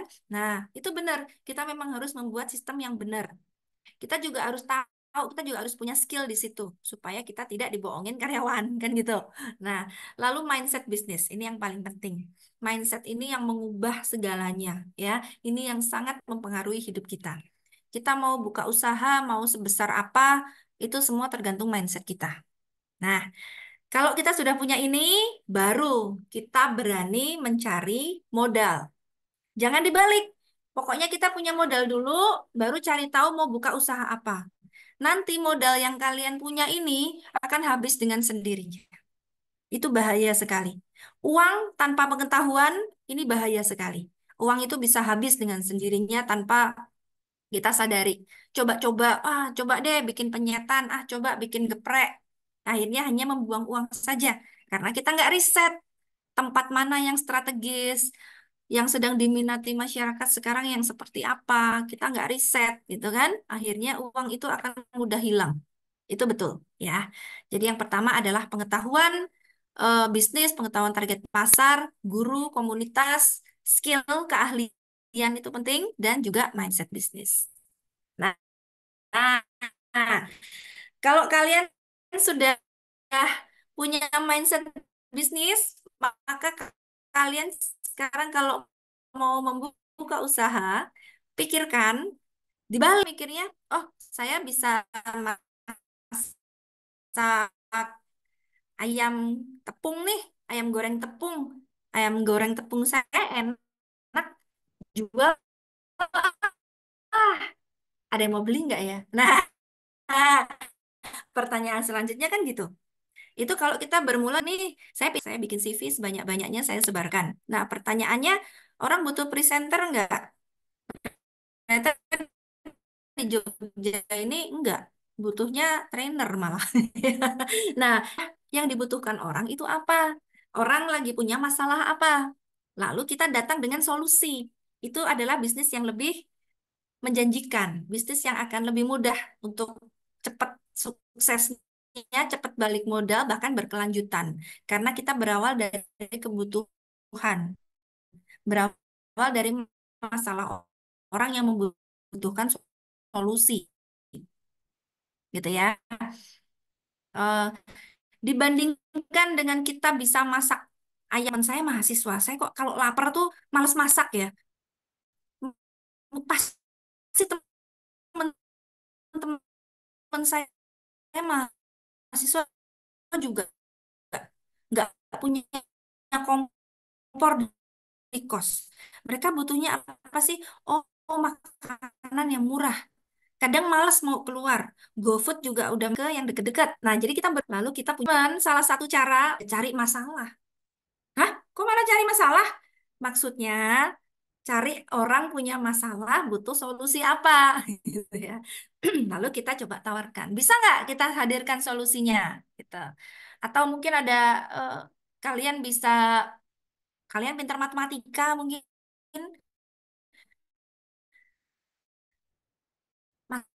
masalahnya anak-anak zaman sekarang itu apa sih yang nggak bisa? Oh mungkin buka kursusnya online. Nah jadi kita bermula dari masalah ya. Lalu kalian juga mulai sekarang coba sering jalan-jalan. Itu juga akan membuka peluang ya. Sesuaikan dengan skill kalian, minat kalian apa. Jalan-jalan kalau zaman dulu cuman sekedar apa gitu ya, nongkrong, cari angin biar nggak bosan. Nah, jalan-jalan sambil lihat, oh kok mereka butuh gini ya. Oh ternyata di sebelahnya, oh ini ada mall, mungkin ya. Terus mall itu pasti di sekitarnya akan banyak warteg murah karena SPG-nya butuh makanan murah. Mereka nggak mungkin makan di dalam mall. Wah, kalau aku jual nasi bungkus di situ kayaknya oke nih. Nah, itu peluang namanya ya, melihat peluang. Gitu. Lalu teman-teman juga harus biasakan mulai sekarang ngobrol dengan orang-orang yang paling pertama sekali adalah orang yang lebih dari kita. Kalau orang yang sama dengan kita atau yang kurang dari kita, itu pemikiran kita nggak nambah, pengetahuan kita nggak akan nambah. Cari teman orang yang pikirannya lebih, pengalamannya lebih, kepintarannya lebih dalam hal apapun ya yang dia kuasai. Di situ kita tanya, kita dengarkan. Oh, kayak gitu toh. Ya, kalau kita ketemu temen, isinya cuman gibah, cuman gosip, itu jadi peluang bisnis nggak? Nggak, malah jadi dosa, ya kan? Ya, seneng sih jadi tahu gosip, tapi itu nggak nambah apa-apa dalam hidup kita, gitu ya. Cari coba ngobrol sama temen yang lebih tingkatannya dalam hal apapun. Terus Mbak Risa, apa nggak boleh kita ngobrol sama, kan nggak semua temen tuh lebih dari kita ya, ada yang sama, bahkan ada yang kurang dari kita. Apa nggak boleh kita ngobrol? Oh boleh, tapi kalau kita ngobrol sama orang yang kurang di bawah kita, mindsetnya kita bukan jangan sampai terpengaruh. ya, tapi kita dalam rangka mempelajari mereka butuh apa sih. Nah, contohnya yang gampang dulu ada peserta pelatihan saya cerita, Mbak Risa, saya nggak setuju kalau kita ngobrol itu udah harus dengan orang yang ilmunya lebih. Nyatanya saya dulu di kampung, saya suka ngobrol, saya tinggal di kampung banyak maling. Lalu saya punya ngobrol di apa? Cangkruk itu, pos kamling ya. Itu tetangga-tetangga itu maling. Nah, di situ saya jadi tahu cara mereka apa ya, melakukan aksinya. Nah, suatu hari pernah kejadian motor saya hilang. Saya minta tolonglah ke tetangga saya yang maling-maling ini. Nggak sampai sejam ketemu. Udah, kalau saya lapor polisi nggak akan ketemu. Saya lapor tetangga saya sesama maling langsung ketemu. Oke, ya, oke. Kita berteman dengan siapa saja boleh, seluas-luasnya. Tapi dalam kasus peserta saya tadi kan dia kemudian tidak lalu ikut-ikutan jadi maling gitu ya. Dia cuma mempelajari, oh, cara maling tuh gini, penadahnya di mana. Lalu ternyata itu bisa menjadi outsource, bisa menjadi sebuah sumber ketika dibutuhkan, dia bisa minta tolong. Nah, jadi jaringan, seluas-luasnya jaringan itu gunanya adalah ketika kalian butuh, kalian bisa mengaksesnya. Teman saya banyak, Mbak. Saya kenal semua se-Jogja. Komunitas dari daerah manapun saya kenal. Oke, tapi pas kamu butuh, mereka bisa bantu nggak? Yang penting itu. Ya, kalau mindset orang bisnis gitu. Oke, lanjut. Nah, jadi saya sekarang ngomongin soal modal nih ya. Kalian nanti kalau butuh modal, modal itu tidak harus pinjam bank, tidak harus punya sendiri. Ada banyak ya. Dari tabungan kalian, betul. Eh, Pinjaman juga bisa dengan sistem bagi hasil atau nanti pinjem aja kasih bunga juga bisa. Atau dari kredit juga bisa. Ada beberapa yang disarankan untuk pengusaha pemula itu kredit usaha rakyat itu bunganya kecil ya, flat bahkan. Atau kredit dengan jaminan ya, atau cari juga kredit-kredit yang tanpa agunan itu, tapi itu biasanya kecil. Agunan tuh maksudnya sertifikat BPKB gitu ya. Kalau nggak pakai agunan biasanya keluarnya kecil, tapi nggak apa-apa. Nah, sampai di nomor 5 dulu ini teman-teman, saya stop di sini. Saya ingatkan, kalian jangan sampai berurusan dengan pinjol ya. Mbak, ini kan buat usaha, nggak apa-apa dong. Sah-sah aja, bukan buat gaya hidup nih, buat usaha. Apapun itu, kalau sudah urusan sama pinjol, udahlah, ruwet hidup kalian, ya. Kalian udah bayar pun bisa loh masih dikejar-kejar. Serem pokoknya pinjol itu. Kalau mau pinjam ke bank yang bener aja. BRI, BNI, kadang bank-bank BUMN itu sering kok mengeluarkan untuk kredit pengusaha pemula, itu sering. Ya, jadi teman-teman jangan sekali-kali berurusan dengan pinjol. Pay letter itu juga serem semua. Ya, jauhilah, hindarilah sebisa mungkin. Kemudian crowdfunding ini juga sebuah sistem yang mulai terkenal sekitar tahun 2000-an waktu itu ya. Crowdfunding itu apa? Pembiayaan secara massal. Jadi kita buka, saya mau usaha ini nih, lalu dibuka secara massal, orang bisa berinvestasi secara rame-rame, berapapun itu kita terima. Ya nanti tinggal baliknya sesuai dengan modalnya. Dan namanya crowdfunding ya. Atau kalian bisa ikut kompetisi. Ya, banyak juga loh dinas-dinas perdagangan, dinas perindustrian itu kadang buka pelatihan, kadang buka inkubasi pengusaha, apalagi kalian masih muda, wah itu sangat besar sekali peluangnya. Di situ kadang juga udah dikasih pelatihan, dapat modal dikit gitu ya, bisa dikembangkan. Atau lomba, ya itu juga ada hadiahnya. Yang disetorkan adalah bisnis plan. Jadi kalian belajar bikin bisnis plan. Lalu model investor juga bisa, tapi kalau model investor harus dihitung benar keuntungan kita berapa yang bisa kita share untuk investor kita.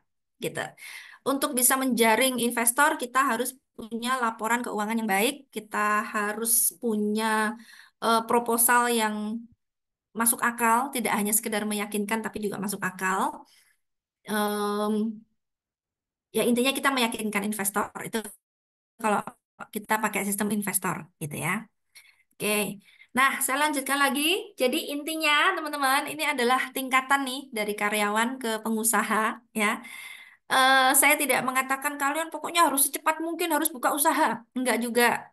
Riset jangan lupa ya. Dan malah akan lebih baik kalau kalian sempat kerja dulu di bidang yang kalian inginkan itu. Jadi kalian tahu dulu, kalian curi ilmu dulu di situ. Ya, ada dulu mahasiswa saya, em, dia mau tahu cara bisnisnya. Akhirnya dia kerja di sebuah tempat, dia jadi host live TikTok itu loh teman-teman. Dia yang nawar-nawarin jualan gitu ya. Akhirnya dia tahu, oh keuntungannya segini. Oh ngambilnya dari sini. Oh dia impor loh ini barang-barang dari Cina murah banget dijual di TikTok laku. Dari situ dia se- semana gitu, tapi saya hargai aja dan digaji OH. Tapi kalau kita baru awal mulai usaha, itu pasti kita masih banyak berusaha sendiri. Kita masih terlibat full di situ. Nah, itu sebutannya itu belum jadi pengusaha. Wah, aku udah punya warung sendiri nih, warung soto. Mampir ya teman-teman, aku buka warung soto. Wah, udah jadi usahawan nih. Belum. Kalau kamu masih masak sotonya sendiri, masih buka pintunya sendiri, kalau pagi masih self-employ. Tidak kerja sama orang, tapi kita mempekerjakan diri sendiri dengan usaha kita itu. Ya. Nah, kalau kalian usahanya sudah tambah maju, harus naik tingkatan, tingkatan manajer sebutannya. Jadi harus punya karyawan. Nah, tapi kalian masih terlibat. Ini yang tadi dikeluhkan oleh Mas Faiz ya. Nanti takut dibohongin karyawan. Ya iya, kamu jangan mikir saya mau buka rental PS, terus saya cari orang, orangnya jaga, terus saya tinggal. Dah, kemerdekaan finansial. Hello, nggak gitu konsepnya. Kalau kamu baru buka usaha, pasti Pak ini rame, jam-jam berapa pelanggan kita seperti apa. Kita harus tahu dulu, kita harus jaga sendiri. Ya, mulailah modal sudah mulai terkumpul, baru cari karyawan. Cari karyawan harus diseleksi yang benar. Ya, sudah itu pun nggak langsung dilepas, nggak harus ditinggal. Ditinggal sekali-sekali aja, kita masih awasin dulu. Oh, ternyata kemarin pas wawancara, oke, pas kerja kok begini ya? Kita jadi punya intuisi untuk menerima orang harusnya seperti apa, gitu ya. Nah, itu karena kita tidak langsung ditinggal. Jadi kita manajer lah, punya usaha, kita udah mulai gaji orang, tapi masih terlibat. Nah, yang disebut pengusaha itu sebenarnya yang level direktur. Dia sudah tidak terlibat besar kalau sistemnya sudah jadi. Jadi si pengusaha ini hanya membuat sistem sistem perekrutan. Bahkan yang rekrut karyawan udah bukan dia lagi. Ada HRD-nya gitu kan. Nah, jadi dia hanya membuat sistem, dia membuat aturan, bahkan dia mematok. Pokoknya saya mau keuntungan untuk owner segini, sisanya untuk operasional silahkan. Nah, itu direktur. Mau ditinggal jalan-jalan ke luar negeri bisa ya, karena sistem sudah berjalan dengan sendirinya. Tapi tidak selalu seindah itu ya teman-teman ya. Kita harus memulai dari bawah, dari self-employed dulu. Kita harus tetap terlibat dulu. Bahkan yang sudah level direktur sekalipun kalau nggak pernah ngecek usahanya ya tahu-tahu ditipu juga sama bawahnya. Ya, perusahaan-perusahaan besar, saya sering memberikan training dan consulting ke perusahaan besar dan di sana kadang terjadi juga fraud, korupsi di perusahaan swasta itu kan juga banyak korupsi. Nah, seorang owner sistem fraud itu pasti akan terjadi internal. Kak, kita sistemnya direktur itu hanya datang untuk problem solving saja. Gitu teman-teman sampai di sini dulu. Apakah ada pertanyaan? Silahkan. Kok dari tadi saya terus nih yang ngomong. Yuk teman-teman yuk silahkan.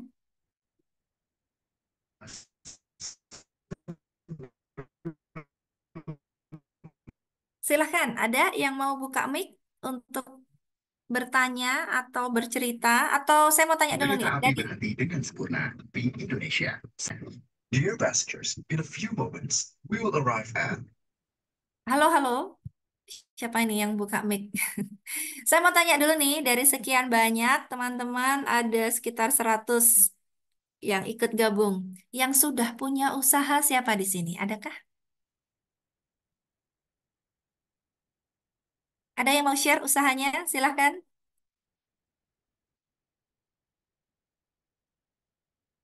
Belum ada sama sekali? Belum ada ya? Oke, saya mau tanya lagi sekarang. Yang kerja part time, ada nggak?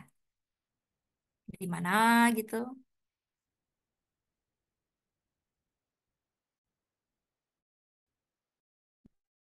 Jadi host TikTok juga boleh, kayak mahasiswa saya. Nyambi Gojek sih Mbak, boleh, nggak apa-apa, silakan cerita apapun itu. Dulu zaman saya kuliah kayak kalian, saya nggak betah kuliah tok ya. Saya pasti akan mengerjakan banyak hal. Tiap hari saya ikut audisi, mana yang butuh presenter, mana yang butuh talent.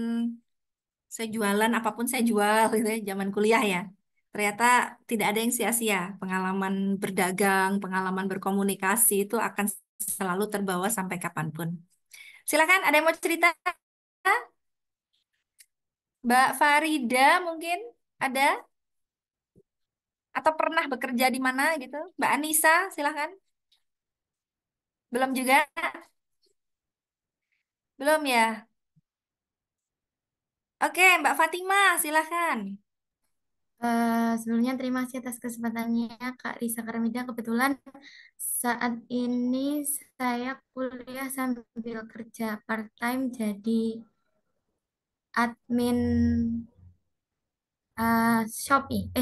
Admin usaha punya orang gitu Oh, di Shopee. jualannya di Shopee ya. Iya, Terus lanjut cerita. jadi itu kebetulan kemarin kan karena di ADP ini ada kunjungan industri ke Bali, terus saya nggak enak sama orang tua kalau mau minta uang langsung banyak, terus coba-coba iseng nyari di Instagram kayak siapa tahu ada lowongan kerja part-time yang bisa saya kerjakan gitu, yang tidak mengganggu kuliah. Jadi kerjanya mungkin malam atau sore di luar jam perkuliahan. Kemudian ketika itu saya menemukan satu lowongan pekerjaan tentang admin, terus saya mikir, oh ini juga sesuai dengan prodi yang saya tempuh yaitu administrasi perkantoran. Siapa tahu bisa menjadi pengalaman atau saya kuliah di administrasi perkantoran ini bisa menjadi apa ya dukungan tambahan untuk ownernya itu untuk menerima saya gitu. Hmm. Jadi saya iseng-iseng apply, tanya-tanya ke ownernya kalau semisal saya mau kerja di situ apakah bisa atau enggak. Terus kemudian ownernya bilang kalau tunggu dulu ya, saya pikirkan atau saya pertimbangkan kembali. Terus eh, beberapa minggu itu saya tidak dihubungi. Jadi saya mikirnya, oh mungkin em, si ownernya kurang berkenan karena saya masih kuliah gitu. Jadi mungkin takutnya mengganggu pekerjaannya beliau gitu. Tapi suatu hari saya dihubungi untuk datang mencoba gitu. Terus saya kebetulan lokasinya tidak menakutkan atau masih aman gitu karena masih dekat dari rumah. Kemudian saya ke sana untuk percobaan dulu gitu karena takutnya ternyata ownernya tidak cocok, saya juga tidak cocok gitu. Terus setelah mencoba, ownernya itu bilang kalau saya mau, saya bisa lanjut kerja gitu karena ownernya itu cocok saya bekerja di sana gitu. Terus saya bilang saya juga mau karena sayang kesempatan ini dilewatkan gitu. Mungkin seperti itu. Jadi untuk kerjanya itu mencatat customer yang membeli di toko tersebut. Oh, oke. Boleh tahu Mbak Fatima produknya apa? Lalu minat orang terhadap produk tersebut seperti apa?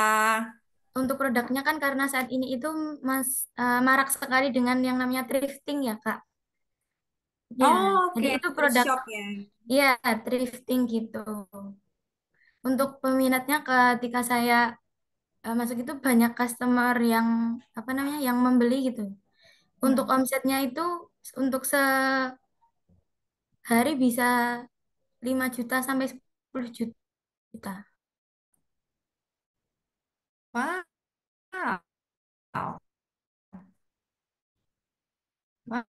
Wow. Keren sekali ya. Di daerah mana boleh tahu, Mbak? Saya di daerah Pro Oh, oke. Di Kulon Progo. Wow. Ya, baik. Share, Mbak Fatih. Kerja dulu gitu ya. Biar maaf, Mbak Fatih. Ada Tuhan, kuliah, yang bukan biaya. Keren sekali. semuanya orang tua ya. Ini seperti ini loh, sekali loh punya Mbak Fatima. Karena aja yang penting pernah minta bilang kurang gitu ya. Saya terima dan pas saya lulus pun saya belum dapat kerja, saya bilang udah nggak usah Mi, nggak apa-apa gitu ya. Nah dari situ ternyata rezeki ada aja kalau kita mau berusaha. Oke. Nah tadi cerita soal thrift shop ya, itu juga pengalaman yang sangat nanti akan berguna sekali Mbak Fatima. Percayalah apapun itu, kalian sekarang nggak usah gengsi ya. Malu nggak Mbak Fatimah? Nggak malu jaga toko gitu. Enggak, mungkin hanya sedikit mengganggu semisal nanti ada diskusi yang harus dilakukan malam hari, misal teman-teman yang menyanggupi di malam hari gitu, saya Hmm. izin untuk tidak bisa mengikuti atau saya meminta kompensasi untuk misal diajukan di sore hari begitu agar saya bisa ikut kontribusi. Semisal saya di malam hari tidak bisa ikut kontribusi, nanti saya mungkin akan menyampaikan mungkin nanti aku minta tolong untuk disampaikan begini begini begini seperti itu. Oke, nah itu semua masalah ada solusinya ya. Yang penting kita komunikasi dengan baik, yang penting kita ada kemauan berikhtiar ya, Mbak Fatimah. Saya cari kerja ini untuk meringankan orang tua supaya saya juga punya pengalaman. Nah, ternyata semua masalah ada solusinya. Dan itu pengalaman yang akan sangat berharga sekali. Entah nanti Mbak Fatimah mau buka usaha apapun ke depannya, eh, kita akan punya referensinya. Oh, dulu saya pernah kerja di orang seperti ini. Oh, cara buka toko seperti ini. Saya di briefing kalau ngomong sama pelanggan harus seperti ini. Itu semua pasti akan berguna apapun itu. Maka kesuksesan itu milik mereka yang tidak gengsi, gitu ya.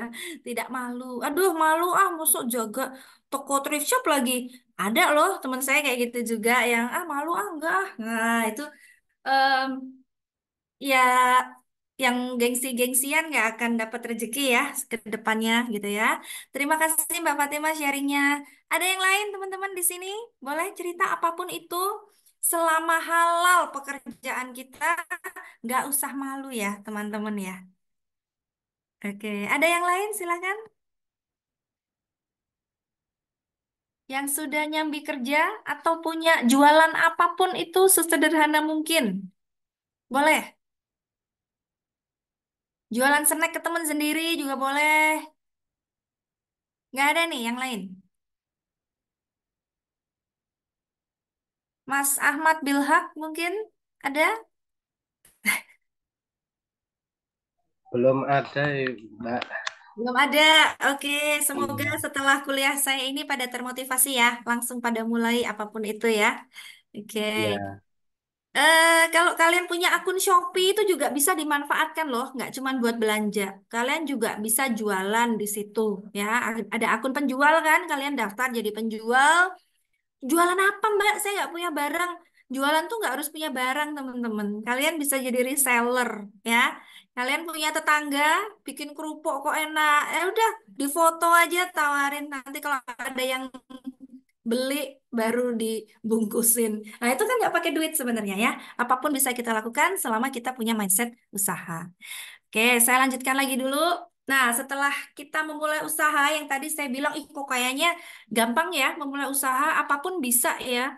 Nggak punya tempat bisa, nggak punya modal bisa, modalnya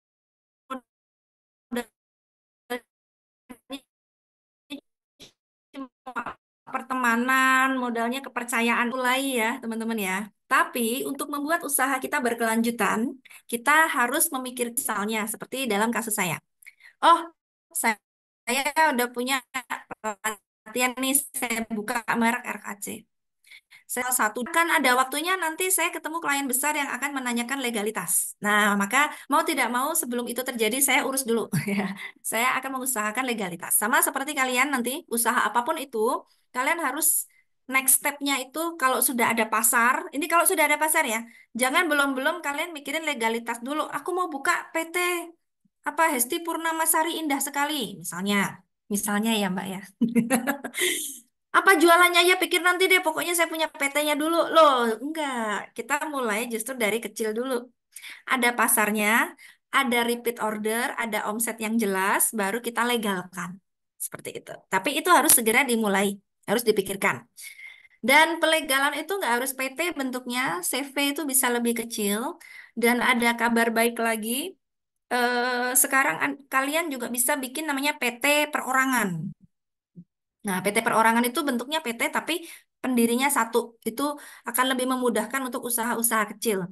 Itu sebenarnya salah satu cara pemerintah untuk menarik pajak gitu ya, supaya daripada kemana-mana dibuatkan legalitasnya untuk memantau pajaknya biar gampang. Nah, itu bisa kita manfaatkan juga kalau kita masih pemula, tapi nanti kalau omsetnya sudah tambah besar harus diganti menjadi PT.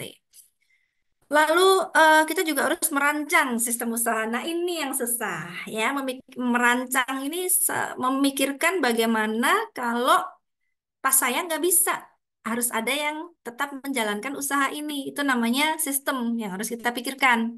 Sistem administrasi juga harus kita pikirkan ya supaya eh, administrasi itu harus baik, harus teratur. Nanti itu kita pikirkan.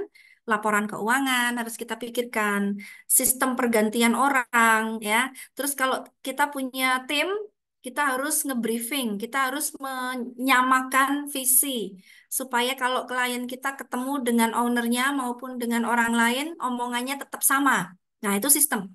Ya, jangan wah sama ownernya ramah, karyawannya malah nyebelin. Ya udah deh nunggu ownernya aja. Ya nanti kita akan kerja sendiri terus kalau kayak gitu. Nah, jadi kita merancang sistem usaha yang paling tepat dengan usaha kita. Ya, kemudian juga kalau tadi saya bilang, wah mulai usaha nggak harus punya tempat, tapi next lama-lama harus punya tempat. Kita harus punya tempat kantor yang ada brandnya. Karena itu juga bagian dari kredibilitas usaha kita, PT kita. Ya, nah termasuk juga mengembangkan, merancang sistem penyebarannya, marketingnya harus lebih luas. Ini udah laku sih, udah ada omsetnya sih. Tapi gimana ya caranya supaya kita tambah gede? Kan jangan segini-gini terus nih. Nah, otomatis kita harus mikirin branding, marketing, kita harus mikirin marketing tools, marketing strategi. Itu harus kita lakukan setelah kita membuka usaha. Nah, yang selanjutnya juga kita tadi mulainya sendiri nih ya, biar cepet lah, biar belum percaya orang. Nggak apa-apa. Dan setelah kita buka, baru mau cari partner, itu juga bisa. Itu juga bisa. Nah, jadi kita bisa mencari partner yang sesuai atau malah yang tidak sama dengan kita. Seperti partner usaha saya itu bukan trainer. Saya malah nggak mau kalau trainer, karena saya aja yang ngurusin training. Partner usaha saya itu basicnya dia politik yang ngurusin bisnis survei. Survei-survei politik itu kan semua berbayar. Harus ada biayanya. Nah, jadi kita bisa kerja sama seiring sejalan. Saya jual pelatihan, dia jualan surveinya, kita bisa jalan bersama. Dan bisa jadi bukan partner, bukan karyawan, tapi kolaborator. Nah, kolaborator ini maksudnya kita kerja bareng, bisa jadi berbayar, bisa jadi tidak. Kalau kolaborator itu biasanya nggak bayar ya. Sama-sama kerja bareng, lalu keuntungannya bisa saja dibagi atau bisa saja tidak ada keuntungan. eh Modelnya konsinyasi gitu ya. Dan sekali project selesai. Nah, itu namanya kolaborator. Itu juga sangat menyenangkan dan cukup membantu. Kita bisa cari kolaborator yang sudah punya nama atau teman kita sendiri yang dia punya follower Instagram banyak, tawarin dong tolong bisnisku gitu ya. Nanti kita kasih sampel produk. Nah, itu kolaborasi. Seperti itu banyak sekali caranya. Oke, nah next step ini teman-teman harus wajib dipikirkan kalau usaha kita mau berkembang, ya. Jadi apalagi kalian ya anak-anak administrasi perkantoran kan pasti tidak asing lah dengan hal-hal seperti ini, ya. Urusan administrasi itu harus dipikirkan, itu harus untuk mengembangkan usaha itu baru butuh modal. Untuk mendapatkan modal administrasi kita harus beres, laporan keuangan kita harus beres, catatan keuangan yang kita sodorkan ke investor misalnya, ke bank kalau kita menurunin kredit, nah itu semua harus clear. Gitu kira-kira teman-teman. Dan terakhir dari saya adalah yang harus kita lakukan supaya usaha yang sudah kita rintis tadi itu berkelanjutan adalah komunikasi yang baik. Gitu ya. Marketing, makanya namanya marketing communication itu eh, komunikasi yang tujuan akhirnya kita memang akan selalu jualan profit gitu ya. Entah itu klien baru, entah itu klien lama yang harus kita maintain. Dan itu semua ada ilmunya. Mungkin next kita akan membahas ya tentang bagaimana kita memaintain klien, bagaimana klien handling itu juga sangat penting dalam dunia bisnis. Nah, kita sudah punya klien nih, itu harus dipelihara. Pelihara kayak apa gitu ya? Ya, kita jaga hubungannya ya. Kok nggak pernah beli lagi? Coba ditanya atau banyaklah caranya untuk kita menjaga. Oh, dia sudah langganan nih, pelayanannya harus beda. Kayak BCA aja ada nasabah prioritas ya kan? Nah, sama kalau kita punya pelanggan yang sudah repeat order berkali-kali itu perlakuannya harus berbeda. Jangan dipersulit kayak klien baru ya. Misalnya saya nih punya pelatihan. Kalau itu klien baru yang meminta saya untuk datang ke kantornya memberi pelatihan dan itu jauh gitu ya tempatnya, saya harus beli tiket pesawat ya kan, saya harus mencetak modul. Yang saya lakukan adalah saya kasih sodorin MOU gitu ya. Atau bahkan harus ada down payment dulu, ada DP. Nah, tapi kalau sudah kenal dan besok lagi sudah repeat order, protokol yang kita ciptakan kemarin bisa saja kita permudah. Oh ya udah Pak, nggak apa-apa, udah kenal. MOU-nya nanti menyusul terakhir nggak apa-apa Pak, gitu ya. DP-nya ya udahlah nggak usah DP, udah kenal yang kemarin udah pasti dibayar, gitu kan. Nah jadi eh, kadang bisa jadi itu kita permudah kalau kita sudah hubungannya baik. Tapi tidak tidak selalu ya teman-teman ya. Jangan jangan kita terlalu mudah juga oh udah repeat order kok ternyata order yang keberapa macet itu juga pernah terjadi. Kita harus pintar-pintar ya, yang pasti kita lebih fleksibel aja kalau dia sudah repeat order. Nah, di hari raya mungkin bisa juga kita harus menjaga hubungan dengan memberikan ucapan sampai ke memberikan hampers mungkin, memberikan apa ya cendera mata. Nah, itu juga perlu kita lakukan tapi dengan hati-hati ya. Karena tidak semua kantor itu mengizinkan karyawannya menerima pemberian, itu nanti bisa masuk gratifikasi. Jadi kita harus hati-hati. Nah, yang lama dijaga, yang baru harus selalu kita jaring. Memperluas jaringan. Ini juga sangat penting sekali dilakukan baik pengusaha baru maupun pengusaha yang sudah lama yang sudah settle, sekalipun dia tidak akan sesombong itu untuk oh klien kita udah banyak kok. Enggak, pasti akan selalu berusaha memperluas jaringan, bikin kenalan baru, mencari klien baru. Itu selalu selalu dilakukan. Caranya gimana? Oh, banyak sekali ya. Banyak sekali mulai dari yang paling gampang kita bikin proposal, kita sebarkan atau kadang kita bikin gathering ya, atau kita bikin promo free seperti itu untuk memperkenalkan. Nah, itu juga cara kita memperluas jaringan. Atau kita ikut ya, kita harus rajin ikut acara acara seminar, acara pameran. Kita bikin booth di situ, memperkenalkan produk kita. Nah, pokoknya jangan lelah, jangan berhenti, jangan cepat puas. Jangan sombong kalau kita sudah punya usaha, udah jalan dikit, kita udah cepat puas gitu. Jadi kita harus selalu memperluas kemungkinan klien baru. Yang lama jangan ditinggal, tetap harus dijaga. Seperti itu teman-teman, kira-kira sampai di sini. Silahkan jika ada yang mau bertanya atau berdiskusi, atau ada yang pernah punya pengalaman mungkin mau di-share, silahkan.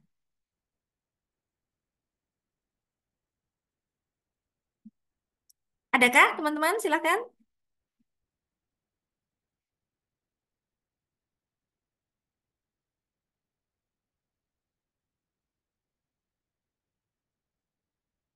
Masih malu-malu nih sepertinya ya. Mbak moderator, oh ya ini ada yang mau bertanya atau bercerita ya. Mbak Zakia, silahkan. Terima kasih, Kak. Saya ingin bertanya nih. Sebelumnya saya mau cerita. Dulu tuh saya pernah apa namanya kayak kerja part-time itu cuma di semester 1 sama 2 saja. Itu tuh di tengah kayak terusnya ketika udah kerja part-time itu kan nggak selalu mulus gitu ya Kak, apa perjalanannya gitu dari perusahaannya. Nah itu di perusahaannya tuh ada momen di mana kayak kurang peminat gitu loh, kurangnya peminat dari kayak kurang customer-nya tuh berkurang gitu loh. Nah itu kira-kira dari kakak bagaimana sih caranya biar kayak tetap stabil ketika menjalankan sebuah usaha, karena kan ada pasti ada pasang dan surut gitu loh. Terima kasih. Boleh tahu Mbak itu usahanya apa? Sebenarnya itu apa? Bimbel. Oh, Jadi tuh bimbel. ada beberapa anak yang kayak eh, keluar terus masuk, keluar masuk, dan ada yang bertahan lama, tapi ada juga yang eh, keluar gitu loh. Karena mungkin mentornya juga kan ada yang keluar masuk tergantung dari jadwal sama. Ya. Oke, baik. Terima kasih Mbak Zakia. Nah, saya mau kembali ke sini nih. Betul sekali ya, dan namanya usaha itu pasti ada ups and down-nya, itu tidak bisa dihindari. Kita nggak bisa di atas terus, rame terus, usaha apapun itu, ya. Mall aja pasti ada sepinya, gitu kan. Kadang dia rame, kadang dia sepi. Nah, gimana caranya kalau kita kok rasanya ini lagi musim paceklik ya dalam usaha kita?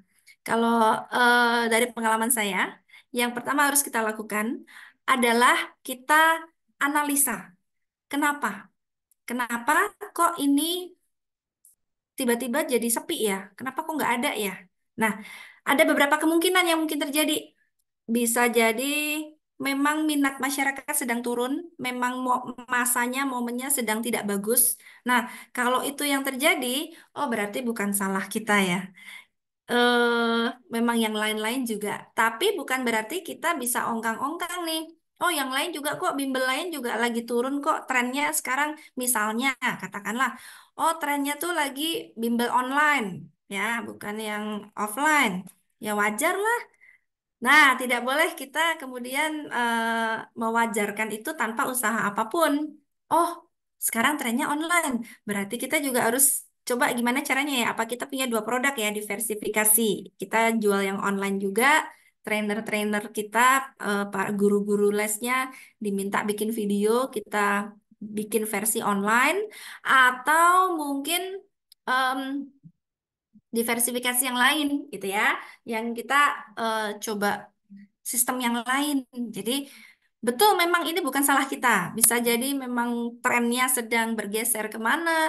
Bisa jadi juga fenomena saat ini keuangan masyarakat sedang tidak baik-baik saja. Ekonomi Indonesia juga sedang nggak bagus. Daya beli masyarakat sedang turun. Apapun itu sedang nggak bagus. Itu juga bisa. Nah, eh, ketika itu terjadi, kita harus selalu melakukan diversifikasi.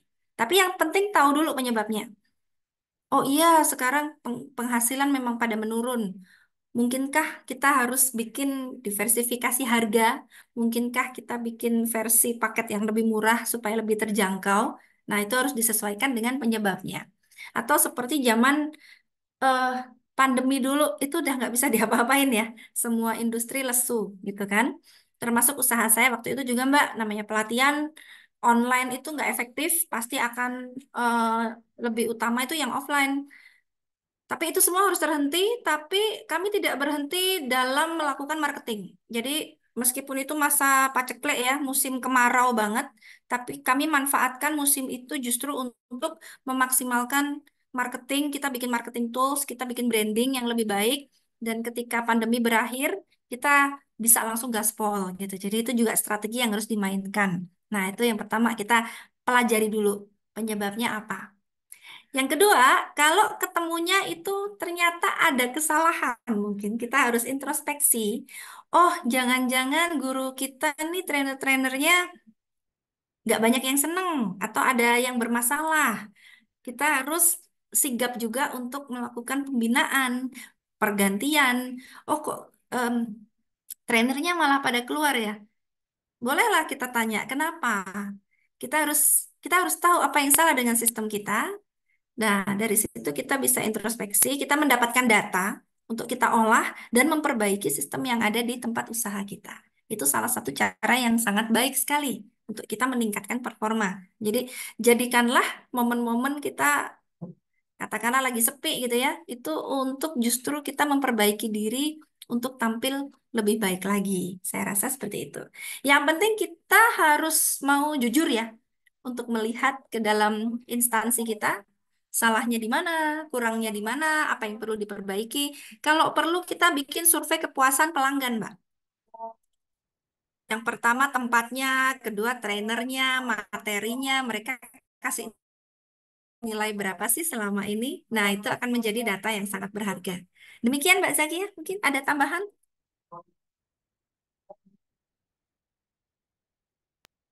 Udah, terima kasih, Kak. Oke, baik, terima kasih. Teman-teman yang lain, ada lagi? Silahkan. Menarik sekali diskusinya.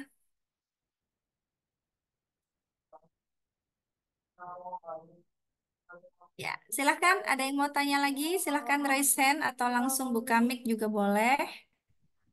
Dari teman-teman yang lain, kira-kira ada yang mau ditanyakan nggak nih atau berbagi pengalaman sama Kak Risa Karmida? Luar biasa sekali ya materi kali ini. Atau teman-teman tadi ketika di pertengahan materi ataupun masih di awal sudah ada pertanyaan nih, aku pengen tanya seperti ini sama Kak Risa Karmida, langsung raise hand aja ya teman-teman, jangan malu karena di sini kita ini diskusi ini tidak ada jawaban salah, jadi semuanya itu benar. Mungkin dari teman-teman yang lain, kalau ada yang bertanya silahkan raise hand teman-teman.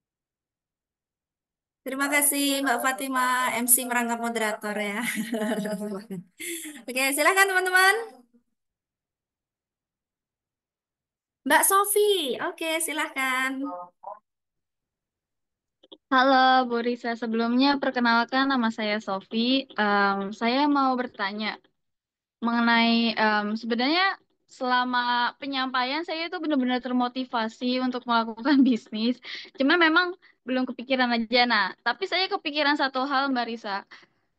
Kalau seandainya dari sisi yang mau membangun bisnis ini tidak punya modal, tapi dia punya ide untuk mau membangun bisnis, tapi di sisi lain dia melihat peluang temennya ini, temennya punya uang banyak, tapi dia tuh bingung uang itu mau diapain ya. Nah, jadi bisa berkolaborasi antara kedua orang itu. Nah, pertanyaan saya, em, idealisnya untuk perhitungan investor yang seperti itu pembagian labanya itu berapa ya, Mbak? Untuk idealis di dunia wirausaha, kayak investor begitu. Oh, Terima kasih. oke, baik. Wah, menarik sekali nih Mbak Sofi. Atau boleh tahu nggak idenya apa? Kalau nggak boleh, nggak apa-apa loh, nanti dicuri orang.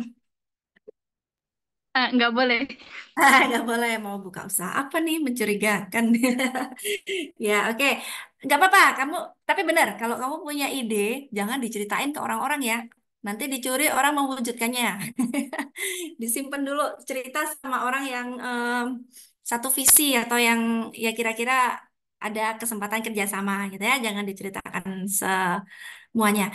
Nah, bagus sekali ya kalau Mbak Sofinya punya ide nih. Aduh, tapi aku nggak punya duit gitu kan.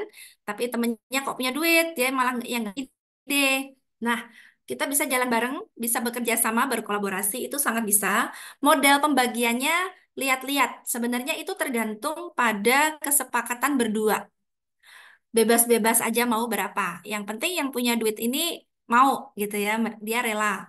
Nah, sebenarnya idealnya gini, kalau investor itu tidak ikut bekerja, dia hanya keluar duit, itu pembagiannya seharusnya lebih kecil dari yang bekerja, yang mengusahakan, menjalankan.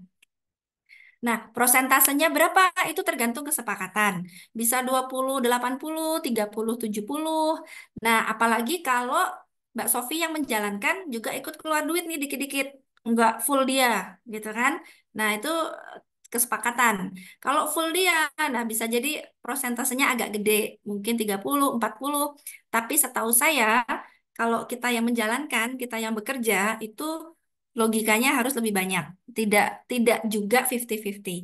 Kecuali teman Mbak yang punya duit, yang punya modal, dia juga ikut menjalankan bareng. Nah, itu bisa jadi 50-50 atau bahkan dia lebih besar karena saya punya duit, saya juga ikut kerja. Kamu nggak punya duit, kamu juga ngerjain meskipun Mbak lebih banyak gitu ya. Nah, porsi kerjanya juga seberapa? Saya nggak tahu pembagiannya gimana. Dia kerja dikit atau kerja banyak, job desk-nya apa? Kalau dia kerjanya sama persis dengan Mbak Sofi, dua-duanya, pembagian dia otomatis harus lebih banyak dong karena dia yang punya duit. Nah, kalau dianya kerjanya cuma dikit doang, ya bisa aja 50-50 atau 40-60 tadi. Idealnya begitu. Baik, Mbak Risa, ada satu lagi pertanyaan. Boleh, Em, boleh. Kira-kira kalau perusahaan itu pasti kan untuk mengandalkan investor itu ada resikonya. Menurut Mbak Risa, di kewirausahaan itu resiko apa ya, keterlibatan investor itu yang paling parah apa, Mbak? Aduh, resiko terbesar ya investor, betul. Memang kita harus hati-hati menawarkan ide kita, karena bisa jadi investor itu kayak yang saya bilang tadi, dengerin apa presentasi kita, terus nggak membiayai, tapi ide kita diambil. Jadi di awal kalau mau presentasi, kita harus apa ya, membuat kesepakatan bahwa ini adalah ide kami. Seperti itu. Jadi untuk melindungi diri kita, gitu ya. Atau bahkan bisa jadi idenya kita daftarin dulu ke Haki, itu akan lebih baik. Tapi kalau tidak, ya itu tadi, minimal kita sudah menjelaskan di awal bahwa ini adalah ide kami, dan ketika ide kami nanti ternyata diambil tanpa melibatkan kami akan mengambil tindakan hukum. Nah, di awal paling nggak ada omongan kayak gitu dulu, gitu ya. Nah, kalau pas sudah jalan, itu ada resiko terbesar yang pasti kalau investor itu di kesepakatan, ya. Dia, investor itu kan nggak kerja, mereka cuma naruh duit. Nah, bisa jadi mereka mintanya terlalu besar pembagian keuntungannya. Kan kita yang kerja nih, ya kan? Kita yang kerja kok dia mintanya terlalu besar. Nanti kita akan sulit saving untuk diri kita sendiri, untuk mengembangkan. Kita butuh investor kan harapannya ini ya, supaya eh, usaha kita tambah besar. Intinya kan seperti itu. Nah, bisa jadi resiko yang lain adalah kalau investor ini nanti justru mendepak kita gitu ya, lalu mencari orang yang sejenis yang bisa mengerjakan apa yang kita kerjakan. Padahal itu sistem kita. Nah, terbesarnya sih itu. Makanya MOU harus jelas, harus clear dari awal. Ini jenis usaha apa yang saya lakukan. Investor tidak boleh, eh itu agak susah juga sih. Kalau mau bilang tidak boleh itu nggak bisa juga. Ya, yang paling gampang kayak itu, franchise kepala ikan. Itu kan dulunya franchise tuh namanya Mas Agus. Tapi setelah franchise-nya habis, ya udah dipakai sendiri, pakai brand sendiri, bahkan pakai resepnya Mas Agus. Sekarang jadi Bang Jo kalau nggak salah. Dan Mas Agus kayak bisa apa-apa karena memang itu kontraknya udah habis gitu. Maka resiko terbesarnya itu, maka kita bisa maksimalkan selama masa kerjasama masih terjadi, ya kita maksimalkan keuntungan dari situ. Kalaupun nanti resiko terbesarnya investor akan pergi dan membuka usaha sejenis gitu ya. Ya udah, itu berarti memang minimal pas kerjasama kemarin kita sudah mendapatkan keuntungan yang sebanyak-banyaknya dari kerjasama itu. Ada hal-hal yang memang kita tidak bisa kendalikan ya dalam dunia usaha itu. Kalau bisnis apa kontraknya udah selesai, ya udah emang nggak bisa diapa-apain gitu sih. Gitu. Baik, terima kasih Bu Risa atas jawabannya. Sama-sama Mbak Sofi, semoga ini ya nanti jalan apapun itu idenya. Semoga segera bisa direalisasikan dengan cara seaman mungkin. Jangan lupa MOU di atas materai apapun itu. Baik, terima kasih teman-teman yang sudah mengutarakan pertanyaannya kepada Kak Risa Karmida ini. Dan semoga setelah mendapatkan jawaban yang luar biasa sekali dari Kak Risa, teman-teman yang lain ini lebih termotivasi dan lebih bersemangat untuk segera membuat atau merancang usaha yang diinginkan oleh teman-teman. Mungkin untuk sesi diskusi cukup sampai sini. Yang sebelum acara yang selanjutnya akan kita dengarkan closing statement dari Kepala Prodi Administrasi Perkantoran yaitu Miss Jusnu Dian Syarifah Kusuma yang akan memberikan closing statement mengenai perkuliahan bersama dosen praktisi pada hari ini. Kepada beliau, Miss Jusnu, waktu dan tempat dipersilakan.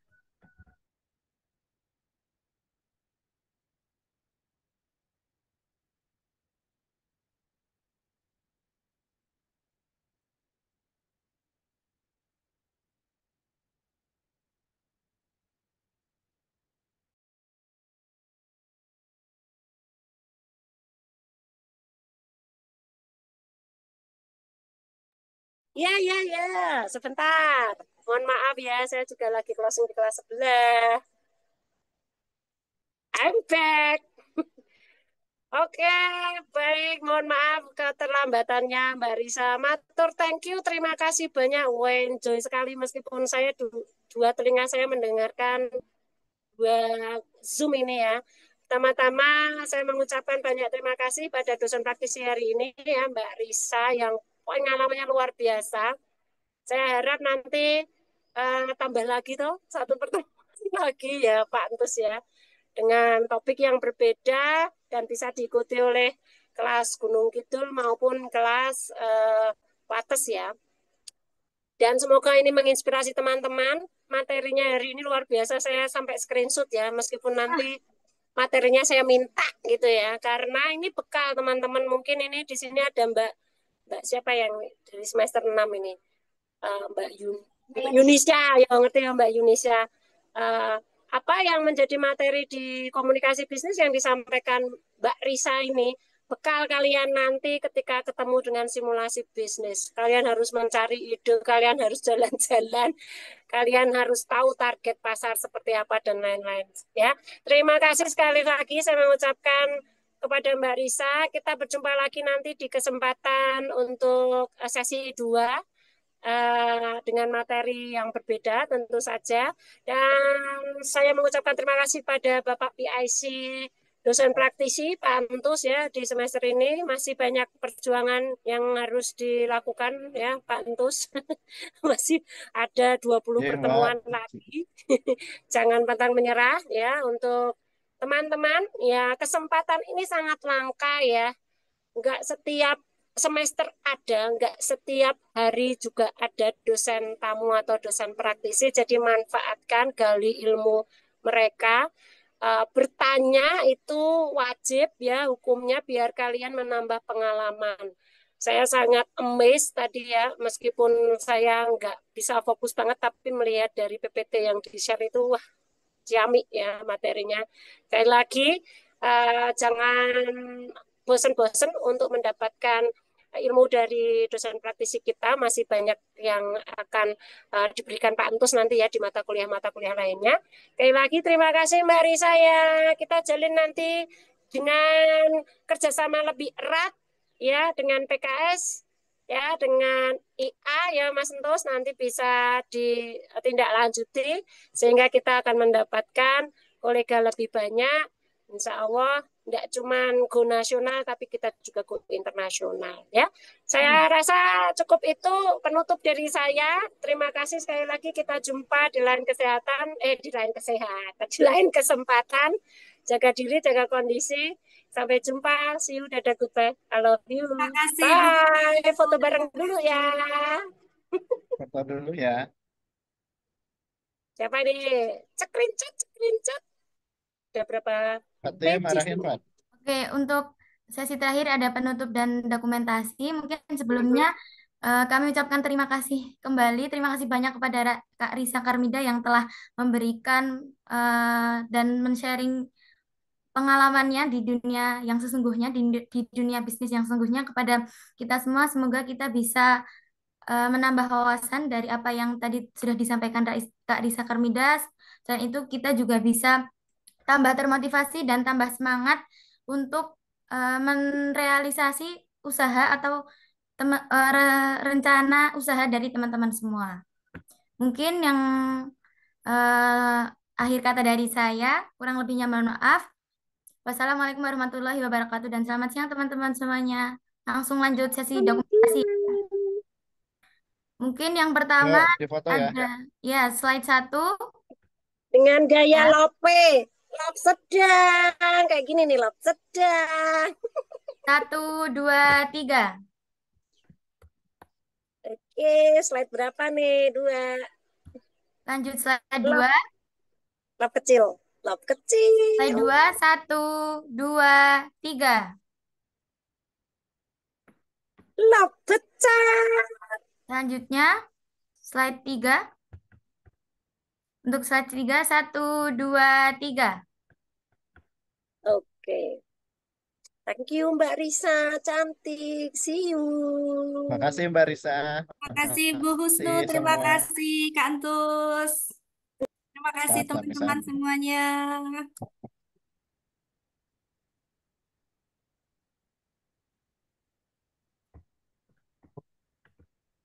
Oke, izin lab ya. Terima Oke, kasih, mohon Kak. pamit ya. Coba, makasih.